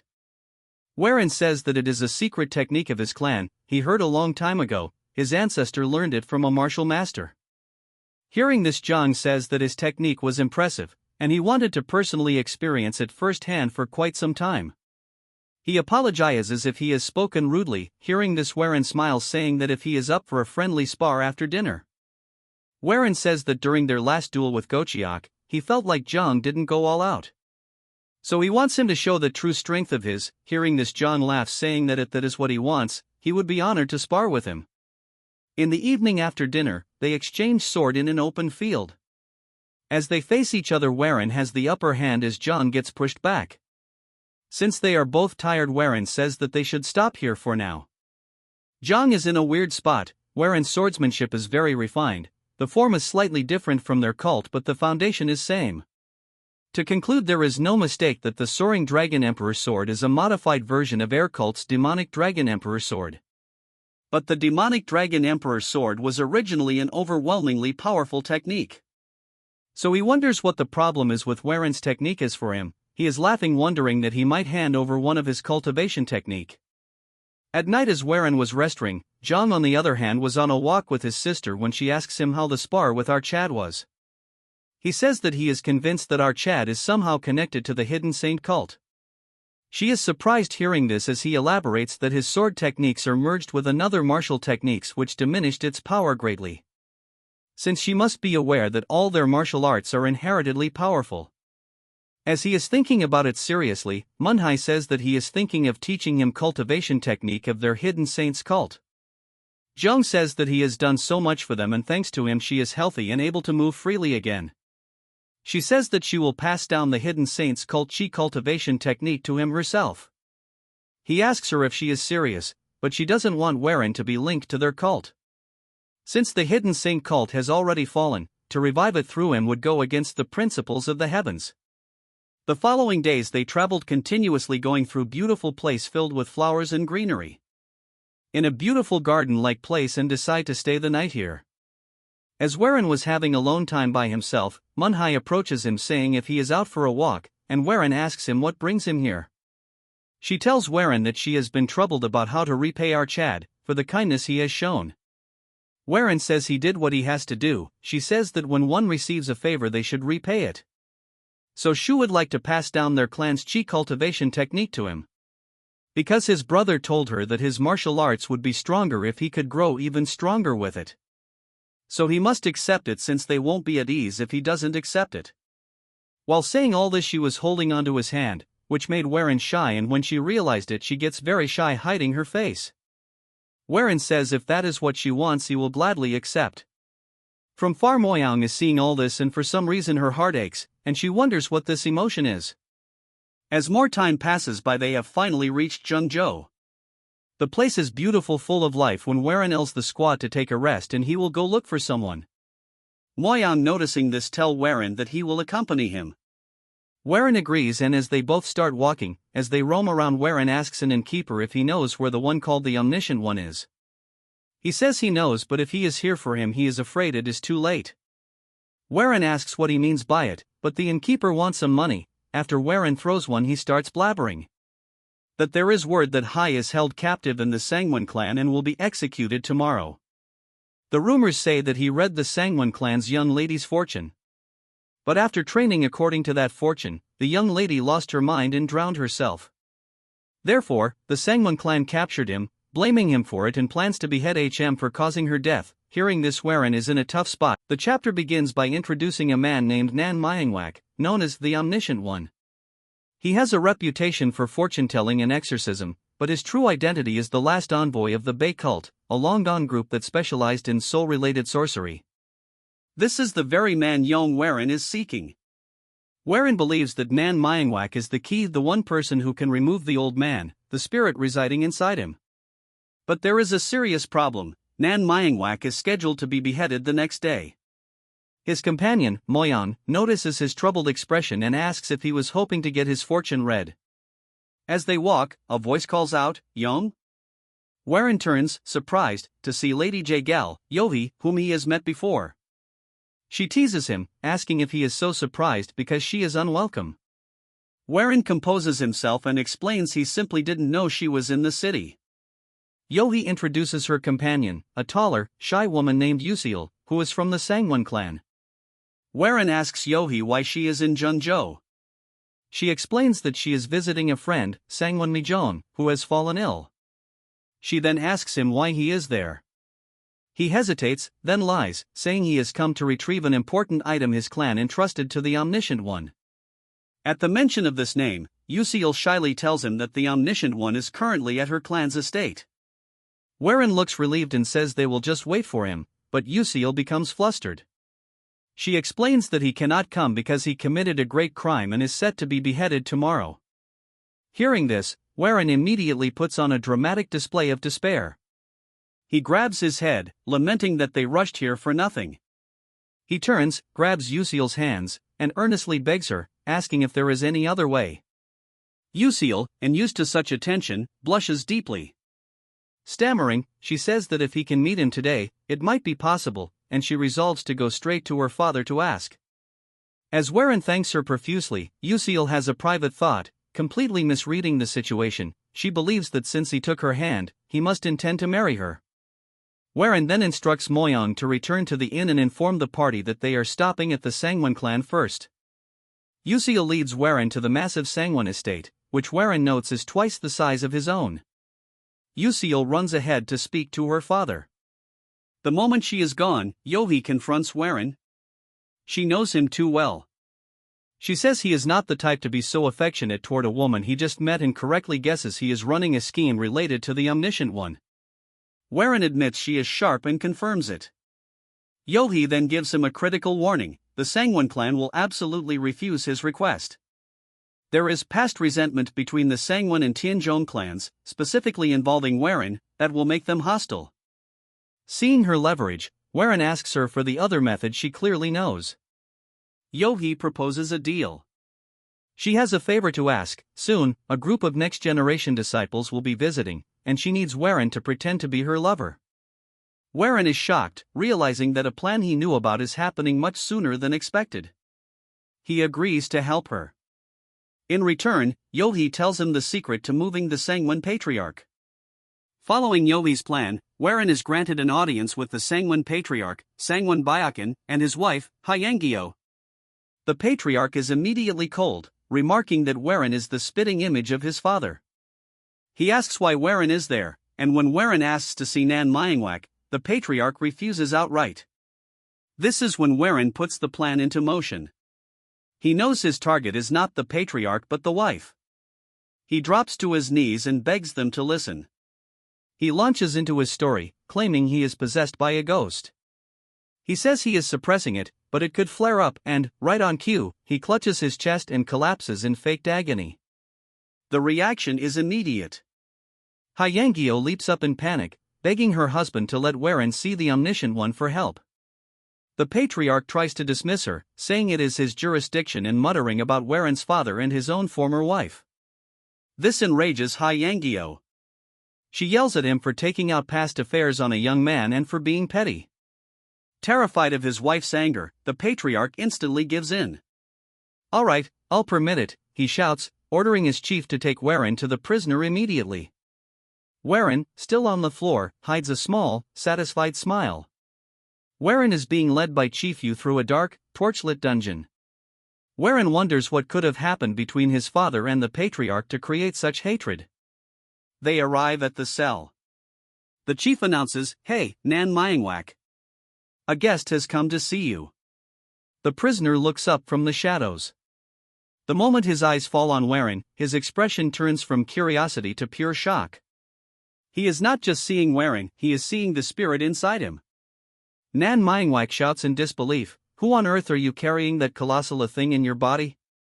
The chapter picks up in the dark dungeon, with Nan Myingwak terrified by the spirit he can see inside young Warren. He demands to know why Warren has come looking for him. Warren calmly stands outside the bars and states his purpose: "A ghost is attached to me. I must speak with that ghost, so you must help me." Nan Myingwak scoffs, calling it nonsense, but Warren cuts him off. He reveals his leverage: "I know that you are an emissary of the Bei cult, so awakening the soul and conversing with it should be possible." This silences Nan Myingwak. He realizes Warren is no ordinary boy, he's somehow alive with a colossal spirit inside him and knows his true identity. Seeing an opportunity, Nan Myingwak changes his tone and proposes a deal: "I can help, but you must help me in return." Warren knows he means saving him from his execution, but says it's impossible. However, Nan Myingwak reveals the true situation. He says Warren can save him by awakening Sangwon Mijong, the very friend Yohee came to visit. Warren, using his own knowledge, lays out the facts. Sangwon Mijong collapsed because her mind split in two while practicing the clan's split-body sword art. The Sangwon clan, terrified that this would reveal a dangerous flaw in their martial arts, covered it up. They blamed Nan Myingwak for her condition and locked him away. ManhwaCapped confirms this and reveals the full plan. They will use the no ordinary soul inside Warren to enter Sangwon Mijong's mind and eliminate her other persona. If Sangwon Mijong awakens, ManhwaCapped's innocence will be proven and his life will be spared. In exchange, he will help Warren converse with the soul. He warns that 3 lives, his, Warren's, and Mijong's, hang on this. Warren agrees to the deal. When ManhwaCapped worries about persuading the stubborn patriarch, Warren simply smiles and says, "I have a way for that." Warren has the guards release ManhwaCapped, who is stunned that Warren somehow managed to persuade the patriarch. Warren brings him before Sangwon Byakin, who is visibly furious but bound by the promise he made to his wife. He gives Warren a final, cold warning: if this fails, the entire Tianzhong clan will be held accountable. They are brought to Sangwon Mijong's room, where she lies in a coma. ManhwaCapped instructs Warren to sit cross-legged and explains the ritual. He will open Warren's upper energy core to rouse the soul, then guide it into Mijong's core to destroy the split persona. He gives one last warning: the soul may speak to you. If it does, ignore it. ManhwaCapped places his hand on Warren's head and begins. The ritual immediately goes wrong. A powerful red energy explodes from Warren. ManhwaCapped is thrown back, shouting that the soul's power is far stronger than he thought. He yells for Warren not to lose control. But Warren is no longer in the room. He finds himself in a red-black mental world, face to face with the spirit inside him. The spirit, now a fully formed old man with white hair, speaks, "Young Warren, to think you'd try to make use of me. So you really do underestimate me, the demonic master." Warren is stunned, but the name clicks. Demonic master. That's what he's called? I finally know who you are. The demonic master mocks him. "I vividly remember the moment I first met you. How weak and pathetic you were." He reminisces about Warren as a child, crying after his household was killed, and begins to mock a specific old woman who died, Yanhwa, calling her frail and ugly. This is a step too far. Warren's rage boils over, and he grabs the spirit, yelling, "Shut up." Enraged at being touched, the demonic master seizes Warren by the throat. "How dare you!" But Warren, glaring back with pure hatred, makes a vow: "Demonic master, I will definitely kill you." The demonic master stares for a moment, then breaks into a horrifying, maniacal laugh. As the red, nightmarish world begins to fade, the spirit, now a black and white silhouette, gives Warren a final, chilling warning: "I'll be watching you, kid." Young Warren. The scene snaps back to reality, showing ManhwaCapped, Young Warren, and the comatose Sangwon Mijong, leaving the outcome of the ritual unknown. Warren has returned to the present and he is gasping heavily. As he sits in front of the formation created by the man, he has returned again and wonders how Myong is doing. Looking back, he coughs up blood, telling Warren that he has, though his soul has been completely consumed. And that he wouldn't be able to return. But seeing him coughing up blood again and again, Warren tries to help him, but he tells him to stop and not come out. Since the technique has just began and he now needs to enter Mijong's consciousness. Warren, however, is concerned about him, so he shouts, telling him that his life and Warren's future depends on him. Warren toughens up, saying that he must place his hand on her hand. As he follows him, he must now guide his inner energy toward the upper energy core. A white radiant energy turns violent the moment our Chad's energy reacts with it. It's because the old turd's energy is running wild again, so Myong tells him that he must use his energy like before. This time he will be entering Mijong's mind instead of her soul. As the red energy becomes violent, Myong tells Warren that he must find the real Mijong in her consciousness and he must identify the false one and erase her. As the red aura engulfs him completely and he opens his eyes to find himself in a new place. He finds himself in the Sangwon clan. As he is in a soul-like form, he sees a younger Mijong running around. That's when he notices a much older version of her as he walks past by him. She gets along with her sister. On the other side, he sees a self of her with multiple versions of her mixed together. Exuding the demonic aura that Warren has, he realizes, seeing this, that starting from her childhood until this moment her mind has been split in two. Then he realizes that it is Sangwon's life he has been witnessing all this time, when a voice grabs his attention, telling him that he has come to visit. But instead of a guest, he has come here more as an intruder. That's when Warren gets shocked to see that two of the same her is roaming around. Looking closely at them, Warren realizes that they look exactly the same. He thinks that this is the divided self that the omniscient one was talking about. One of the Mijong says that Warren keeps staring at them, as she asks him if he is staring at them because they are pretty. That's when they realizes that he is here to figure out which one of them is real. Hearing this, Warren is at a loss of words, as she play with him, saying that if he can find out which one of them is real, since they have the same face and body. As they get extremely close to each other, one of the Mijong asks the other one if they are right, and she agrees. Warren looks away, telling them that they are too close to each other. That's when he realizes that if they look identical, but their personalities differ, so even if they are separate entities, they both should share the same personality as the real Sangwon. That's when he realizes something and approaches them. Mijong asks him if he has figured out which one is real. Warren tells her that he has a rough idea of who is real and who is not. Hearing this, she gets cheeky and tells him which one of them is the real one. Warren says that before he arrived at the Sangwon clan, he spoke to his sister Yusil. Hearing this, she gets shocked as he continued, saying that her older sister was mischievous and lively, yet also calm and detached, since she possesses two opposing personalities with her. It is likely that she became obsessed with the split body sword art. In other words, there are no real or no fake, they are just two halves of the same whole. She gives it a though, and then the colors splatters as she tells him that she has been found out. That when her entire mind realm is wavering, she says that he is right and there was never a fake and both of them are the real. That's when she says that it is true for him as well, calling him Yong Warren of the Sky Ocean Merchant Union leader. Now that their energies are connected together, they can see the lives of each other. The life of the Sky Ocean Merchant Union leader and that of the Flying Dragon Sword hero is two lives within one body.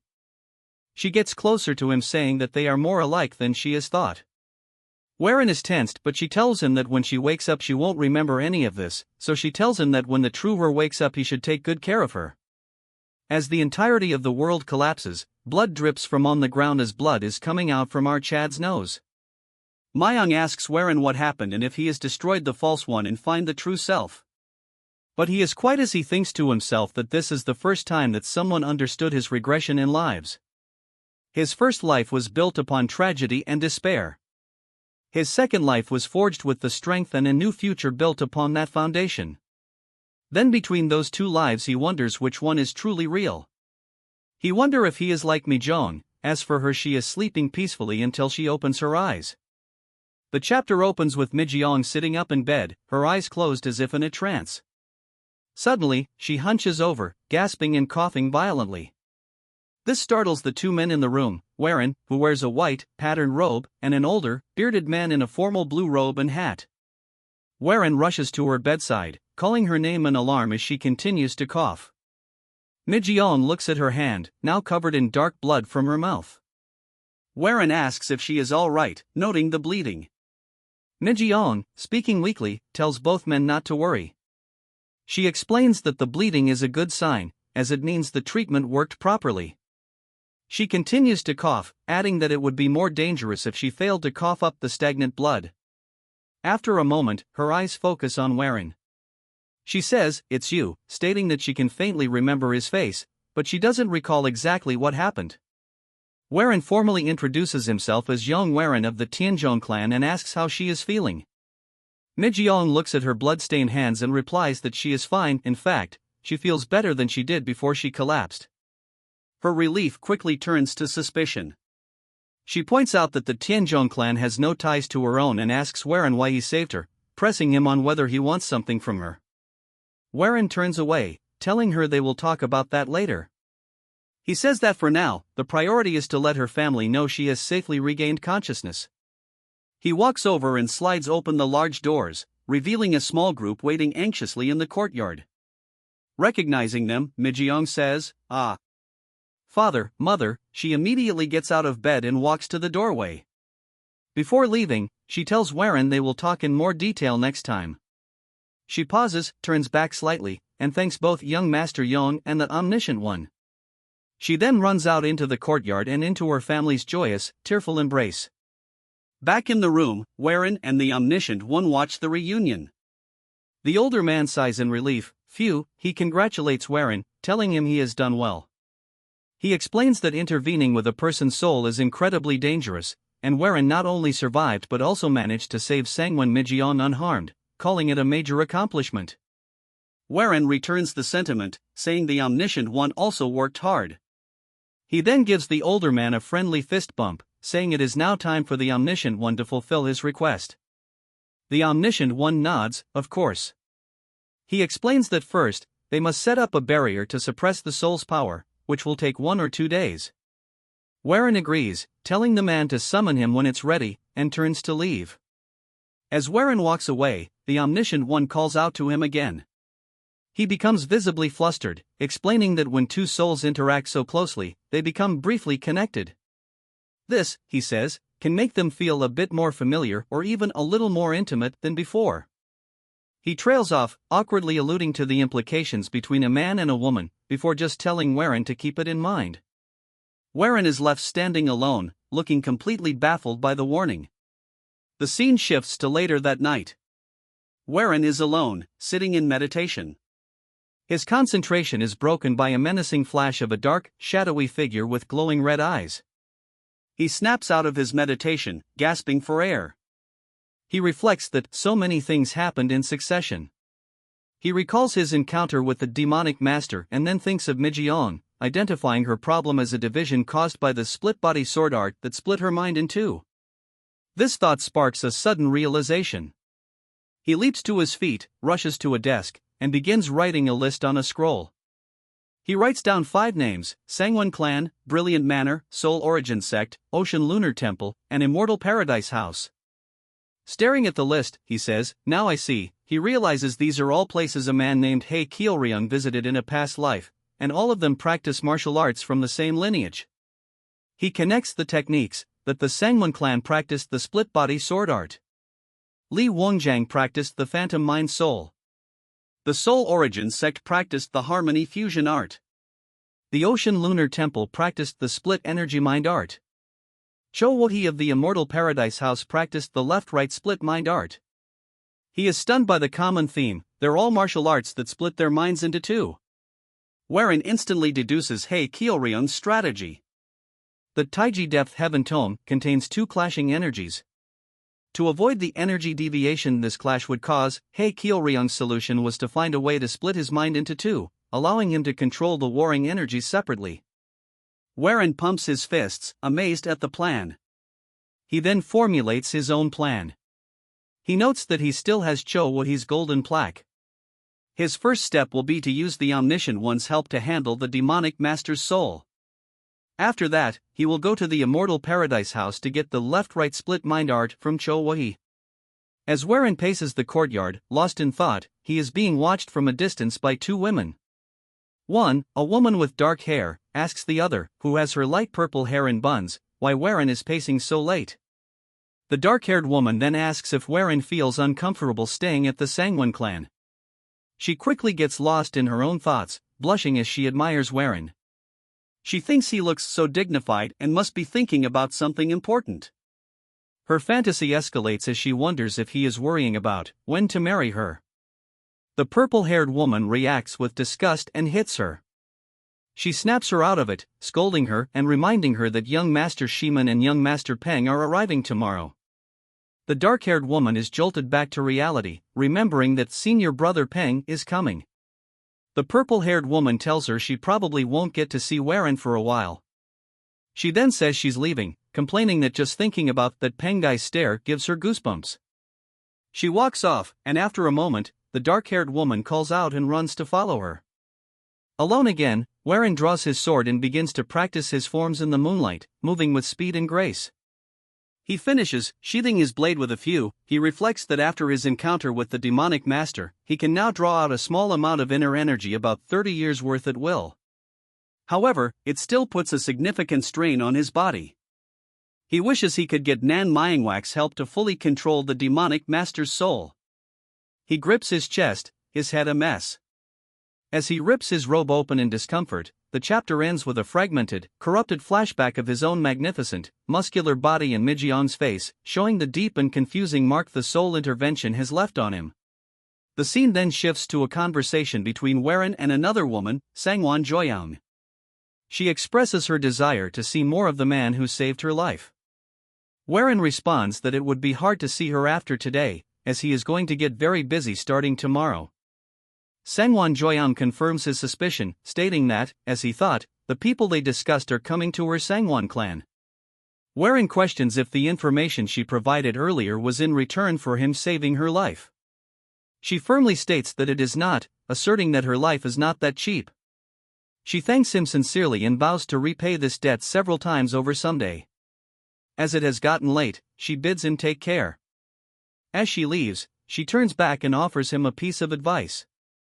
She tells Warren that he may take more pride in himself, as it is not easy to risk one's life to save someone else's. She emphasizes that even if he did it for another purpose, it does not change the fact that he saved her life. She then refers to him by a title, Flying Dragon Sword Hero, before departing. Warren is left alone, contemplative, silently repeating the word hero to himself. The setting changes to Warren's quarters within the Tianzhong sect. He is with his young companion, Man Sang Dong Jia. Warren is recounting his experience, explaining that he met an old man and then lost his memory. Man Sang Dong Jia listens intently, confirming that his suspicions from when he first saw Warren were correct. The boy explains that what Warren has been afflicted by is an invasion of immense qi and corruption, with a strange intention behind it. He diagnoses the condition as the Moshan sex spirit possession technique. He elaborates that, as the name implies, it is a method of transferring a soul to another body. Specifically, the Moshan sex technique destroys the original body's soul and takes control. He condemns it as a cruel and heartless technique that solely seeks to control. Warren protests, stating that he feels completely fine. Man Sang Dong Jia agrees that, for now, Warren has not lost his soul nor lost control. However, he warns Warren that he is aware of it too. The technique is slowly eating away at him. When Warren asks if there is a way to stop it, Man Sang Dong Jia confirms that there is. However, he states that attempting the technique to counter it will be the most dangerous and least likely to succeed that he will ever perform. The implication is clear: if things go wrong, the consequences will be severe. Man Sang Dong Jia then contrasts this grave risk with Warren's own actions, noting that his own dangerous task is not as hard as risking one's life for someone you met for the first time, a clear reference to Warren saving Sangwon Joyam. The boy then declares that he has a trick up his sleeve and assures both Mi-jong, likely Sangwon Joyam's name or a nickname, and Warren that he will help. Suddenly, Jiggle Yohi arrives, asking what they are doing. The scene then flashes back again, repeating the opening sequence where she reminds Warren of his promise to act as her lover until the young masters leave. The narrative then returns to the present, showing Warren being led to extravagant quarters. He internally notes the vanity of the place, comparing it to his simpler quarters in the Sky Ocean Merchant Union. He observes that they have only assigned a single servant to him and wonders just how many servants the hosts must have. He reflects that while the Tianzhong sect is not on the level of major clans like the Xiaoman or the Pang, the display is impressive. His thoughts then turn to the upcoming guests, Pang Giok and Xiaoman Yuan. He recalls that he doesn't remember much about Xiaoman Yuan, but Pang Giok is different. He identifies him as the Blade Tiger Dragon, a man of the Pang clan who uses the greatest blade technique in all of Jianghu, known as the Five Tiger Severing Blade. He is a man who made himself known with only his single blade and is someone who will become quite renowned in the future. Warren concludes that his skills must be quite formidable even now. Jiggle Yohi then alerts Warren that the guests are coming. The scene cuts to the arrival of the group. They are introduced one by one: Xiaoman Xiasil, Pang Kiorian, Xiaoman Xiaoyan, and finally, Pang Jiaoke. Jiggle Yohi then formally introduces Warren to the assembly. She presents him as Yong Warren, who saved her sister, Mi-jong.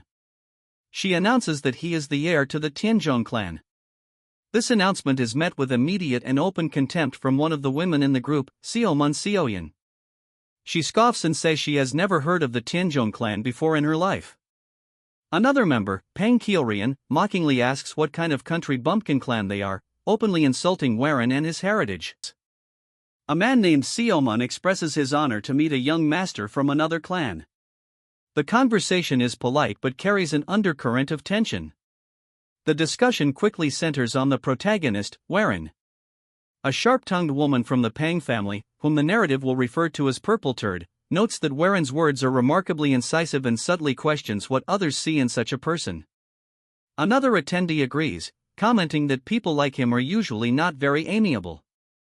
Purple Turd then directly inquires about the nature of the relationship between Waren and a woman named Jigul Yohi, observing that they appear unusually close. A man from the Seomun family laughs lightly and explains that Waren's family has had long-standing ties with his Seomun clan, though he admits that recently, the interactions have become even closer. Not satisfied, Purple Turd presses further, revealing a rumor she heard, that Jigul Yohi is actually the fiancé of Waren. She asks directly if this is true.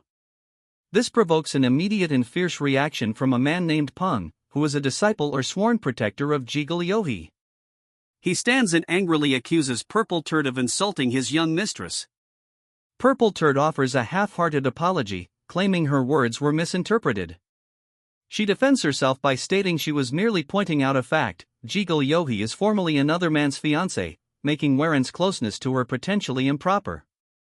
The narrative then reveals a prior arrangement where Jigul Yohi had asked Waren to act as her fiancé. However, another character interjects with a crucial correction: Waren and Jigul Yohi had broken off their engagement some time ago. Therefore, there is no moral or formal obstacle to their current association. Purple Turd feigns understanding but then launches a verbal attack on Waren's clan. She sarcastically remarks that if one compares the mighty Jigul family to Waren's Tianzhong clan, the Tianzhong clan has fallen into a noticeable decline. This is a deliberate and public insult designed to provoke him. The scene focuses on Waren's calm demeanor in the face of this provocation.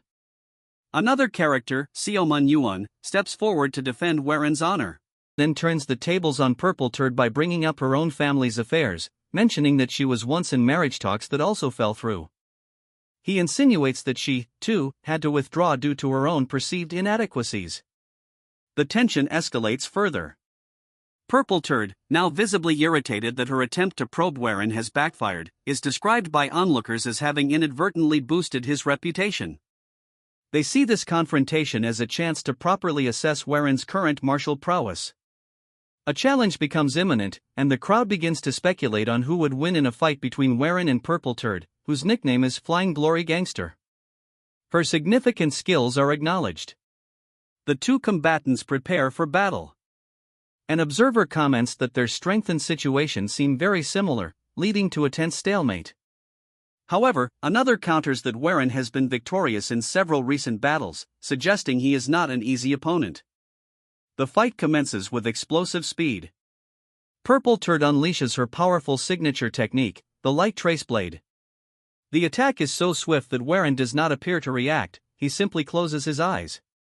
The onlookers are stunned, believing he cannot even perceive the move and is about to be decisively defeated.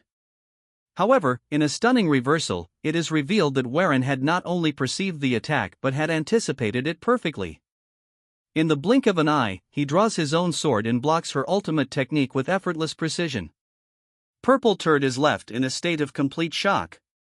Without uttering a single word, Waren calmly sheathes his sword and turns his back on her, beginning to walk away from the scene. Purple Turd, utterly humiliated and enraged, shouts after him, demanding to know where he thinks he is going. She is completely ignored. Waren continues to walk away, leaving the gathered crowd behind. Purple Turd continues to yell futilely for him to return. Waren does not look back. The chapter concludes with Waren, now at a distance, issuing a new and profound challenge that silences everyone. He formally and loudly requests a martial arts duel with the young master of the Tianzhong clan, the very clan that was mocked as being in decline. This final act masterfully shifts the conflict, publicly reclaiming his clan's honor and setting the stage for a much larger confrontation. The story resumes immediately after Waren's public challenge to the young master of the Pang clan. The man who accepts the challenge steps forward, identifying himself as Peng Chio of the Hebei Pang clan. He is a large, formidable man who carries himself with a serious and earnest demeanor. He addresses Waren directly, explaining his background and motives. Peng Chio states that he was born into the Pang family and has been training with the saber since he could walk, and he is still grasping it now. He reveals that he observed Waren's previous duel closely. He acknowledges that challenging someone who has just finished a battle is generally considered a disgraceful act. However, he earnestly requests that Warren make an exception for him. His reason is not malice, but a pure and powerful fascination with martial arts. He explains that he saw something in Warren during the last fight, a trace of something left behind that ignited his desire for a match. He formally asks Warren to accept his challenge for a duel. Warren, after a moment of consideration, silently agrees. The two combatants prepare to fight. Pang Chio makes the first move, declaring that the Pang family's saber technique, the Five Tigers Severing Gate Saber, aims for righteousness. He states that he wishes to test this long-researched technique against Warren. In response, Warren unveils his own technique, announcing the name of the Tianzhong clan's ultimate skill, the Soaring Dragon Emperor's Sword. The duel begins in earnest. Pang Chio unleashes the power of the Five Tigers Severing Gate Saber, demonstrating terrifying strength that shocks the onlookers. The force of his attacks is immense. Warren meets the assault head-on. An internal monologue from Pang Chio reveals that if he had not recently received personal instruction from the Zhong siblings, the fight would have already been decided by Warren's overwhelming power. However, bolstered by that training, he is able to continue the fight, pushing Warren to respond seriously. The battle intensifies, with both combatants exchanging powerful blows. Warren's movements are incredibly fast, and his skill level appears to have grown significantly since his last recorded duel, astonishing the spectators. Pang Chio realizes that Warren is a far more resilient and powerful opponent than he had initially anticipated. Despite his best efforts and the power of his family's technique, Pang Chio is ultimately defeated. He collapses, exhausted and unable to continue. He admits defeat, stating it was an enjoyable and fulfilling duel after a long time. He praises Warren, expressing his admiration for Warren's keen insight and martial perception.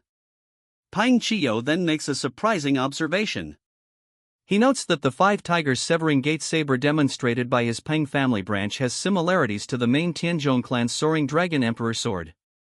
He theorizes that the Pang family's saber technique was likely derived and refined long ago from a saber technique that belonged to the same lineage as the Tianzhong clan's ultimate skill.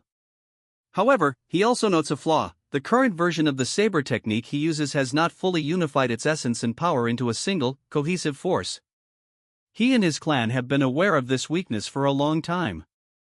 He is deeply impressed that Warren was able to perceive this deep-rooted issue simply through their duel. Bowing respectfully, Pang Chio expresses his deep admiration for Warren's discernment. He then invites Warren to visit him someday to discuss martial arts further, before taking his leave. After Pang Chio departs, another character, Jigal Yohi, approaches Warren.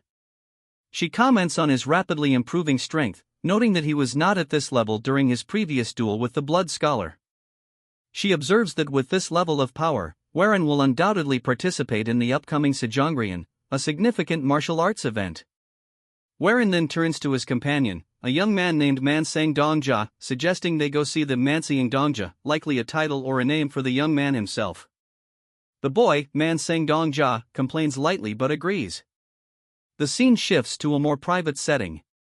Man Sang Dongjia prepares to perform a mysterious and advanced technique for Warren. He explains that this time, unlike the previous spiritual projection, the process will directly send Warren's consciousness into the ancient spiritual world. He warns that this is the first time he is performing this specific great art and cautions Warren that he must be mentally prepared, as facing the soul they seek there could lead to irreversible consequences. He offers Warren a drink to prepare him, instructing him to take 3 sips. After Warren drinks, Man Sang Dongjia announces that the preparations are complete. He reiterates that this journey will be different, a direct descent into the ancient realm of consciousness where Warren will be able to meet that specific soul. Confronting it will be the key. With a final shout of encouragement, Man Sang Dongjia activates the technique, sending Warren's consciousness on its journey. He expresses his hope that Warren will achieve his desired goal. The final scene shows a majestic, ancient-looking carriage arriving at a location. A voice questions if this is the right place, stating that the location is, in fact, the Divine Tomb. Another voice confirms it, asking if the place is the Divine Tomb they have been searching for. The chapter ends on this cryptic note, confirming their arrival at a place of great significance known as the Divine Tomb. The chapter opens in a misty, ethereal void where Warren stands opposite an elderly figure. The silence breaks when the old man sneers at him, calling him the pig of the Chianha Merchant Guild. He observes that Warren has changed greatly since their first encounter, shedding his former softness. His words, though seemingly praising, are laced with scorn. He mocks the idea of a fat merchant imitating a martial artist, claiming that after returning to the past and consuming the sword rice of a warrior, Warren has grown arrogant simply because he earned a flashy nickname. The old man is revealed to be Masasuk Jamayon. Unmoved by the insults, Warren responds coldly. He remarks that the old man talks too much and questions whether this is truly the figure whose name once caused the martial world to tremble. Warren cuts deeper by reminding him of their first meeting, when the so-called Great Masa was busy running away from masked attackers. He finishes his point ruthlessly, calling the old man nothing more than a parasite now surviving only by clinging to his body. The accusation makes Suk Jamayon's expression twist with rage. He challenges Warren, asking whether he has ever considered how his martial ability rose so quickly and so dramatically. He scoffs at the notion that such growth came from talent alone, stating that the Gango is not a world that rewards natural gifts so generously. With a furious shout, he claims credit for everything. According to him, it is only because of Masasuk Jamayon that Warren learned martial arts with such ease and climbed the ranks at such speed. He demands recognition for the countless deadly situations that Warren survived solely because of the old man's internal energy supporting him. Suk Jamayon then reveals his true intention, to destroy Warren's soul entirely and take over his body to steal his cultivation. Dark red chains of energy appear behind him, symbols of the binding curse he intends to enforce.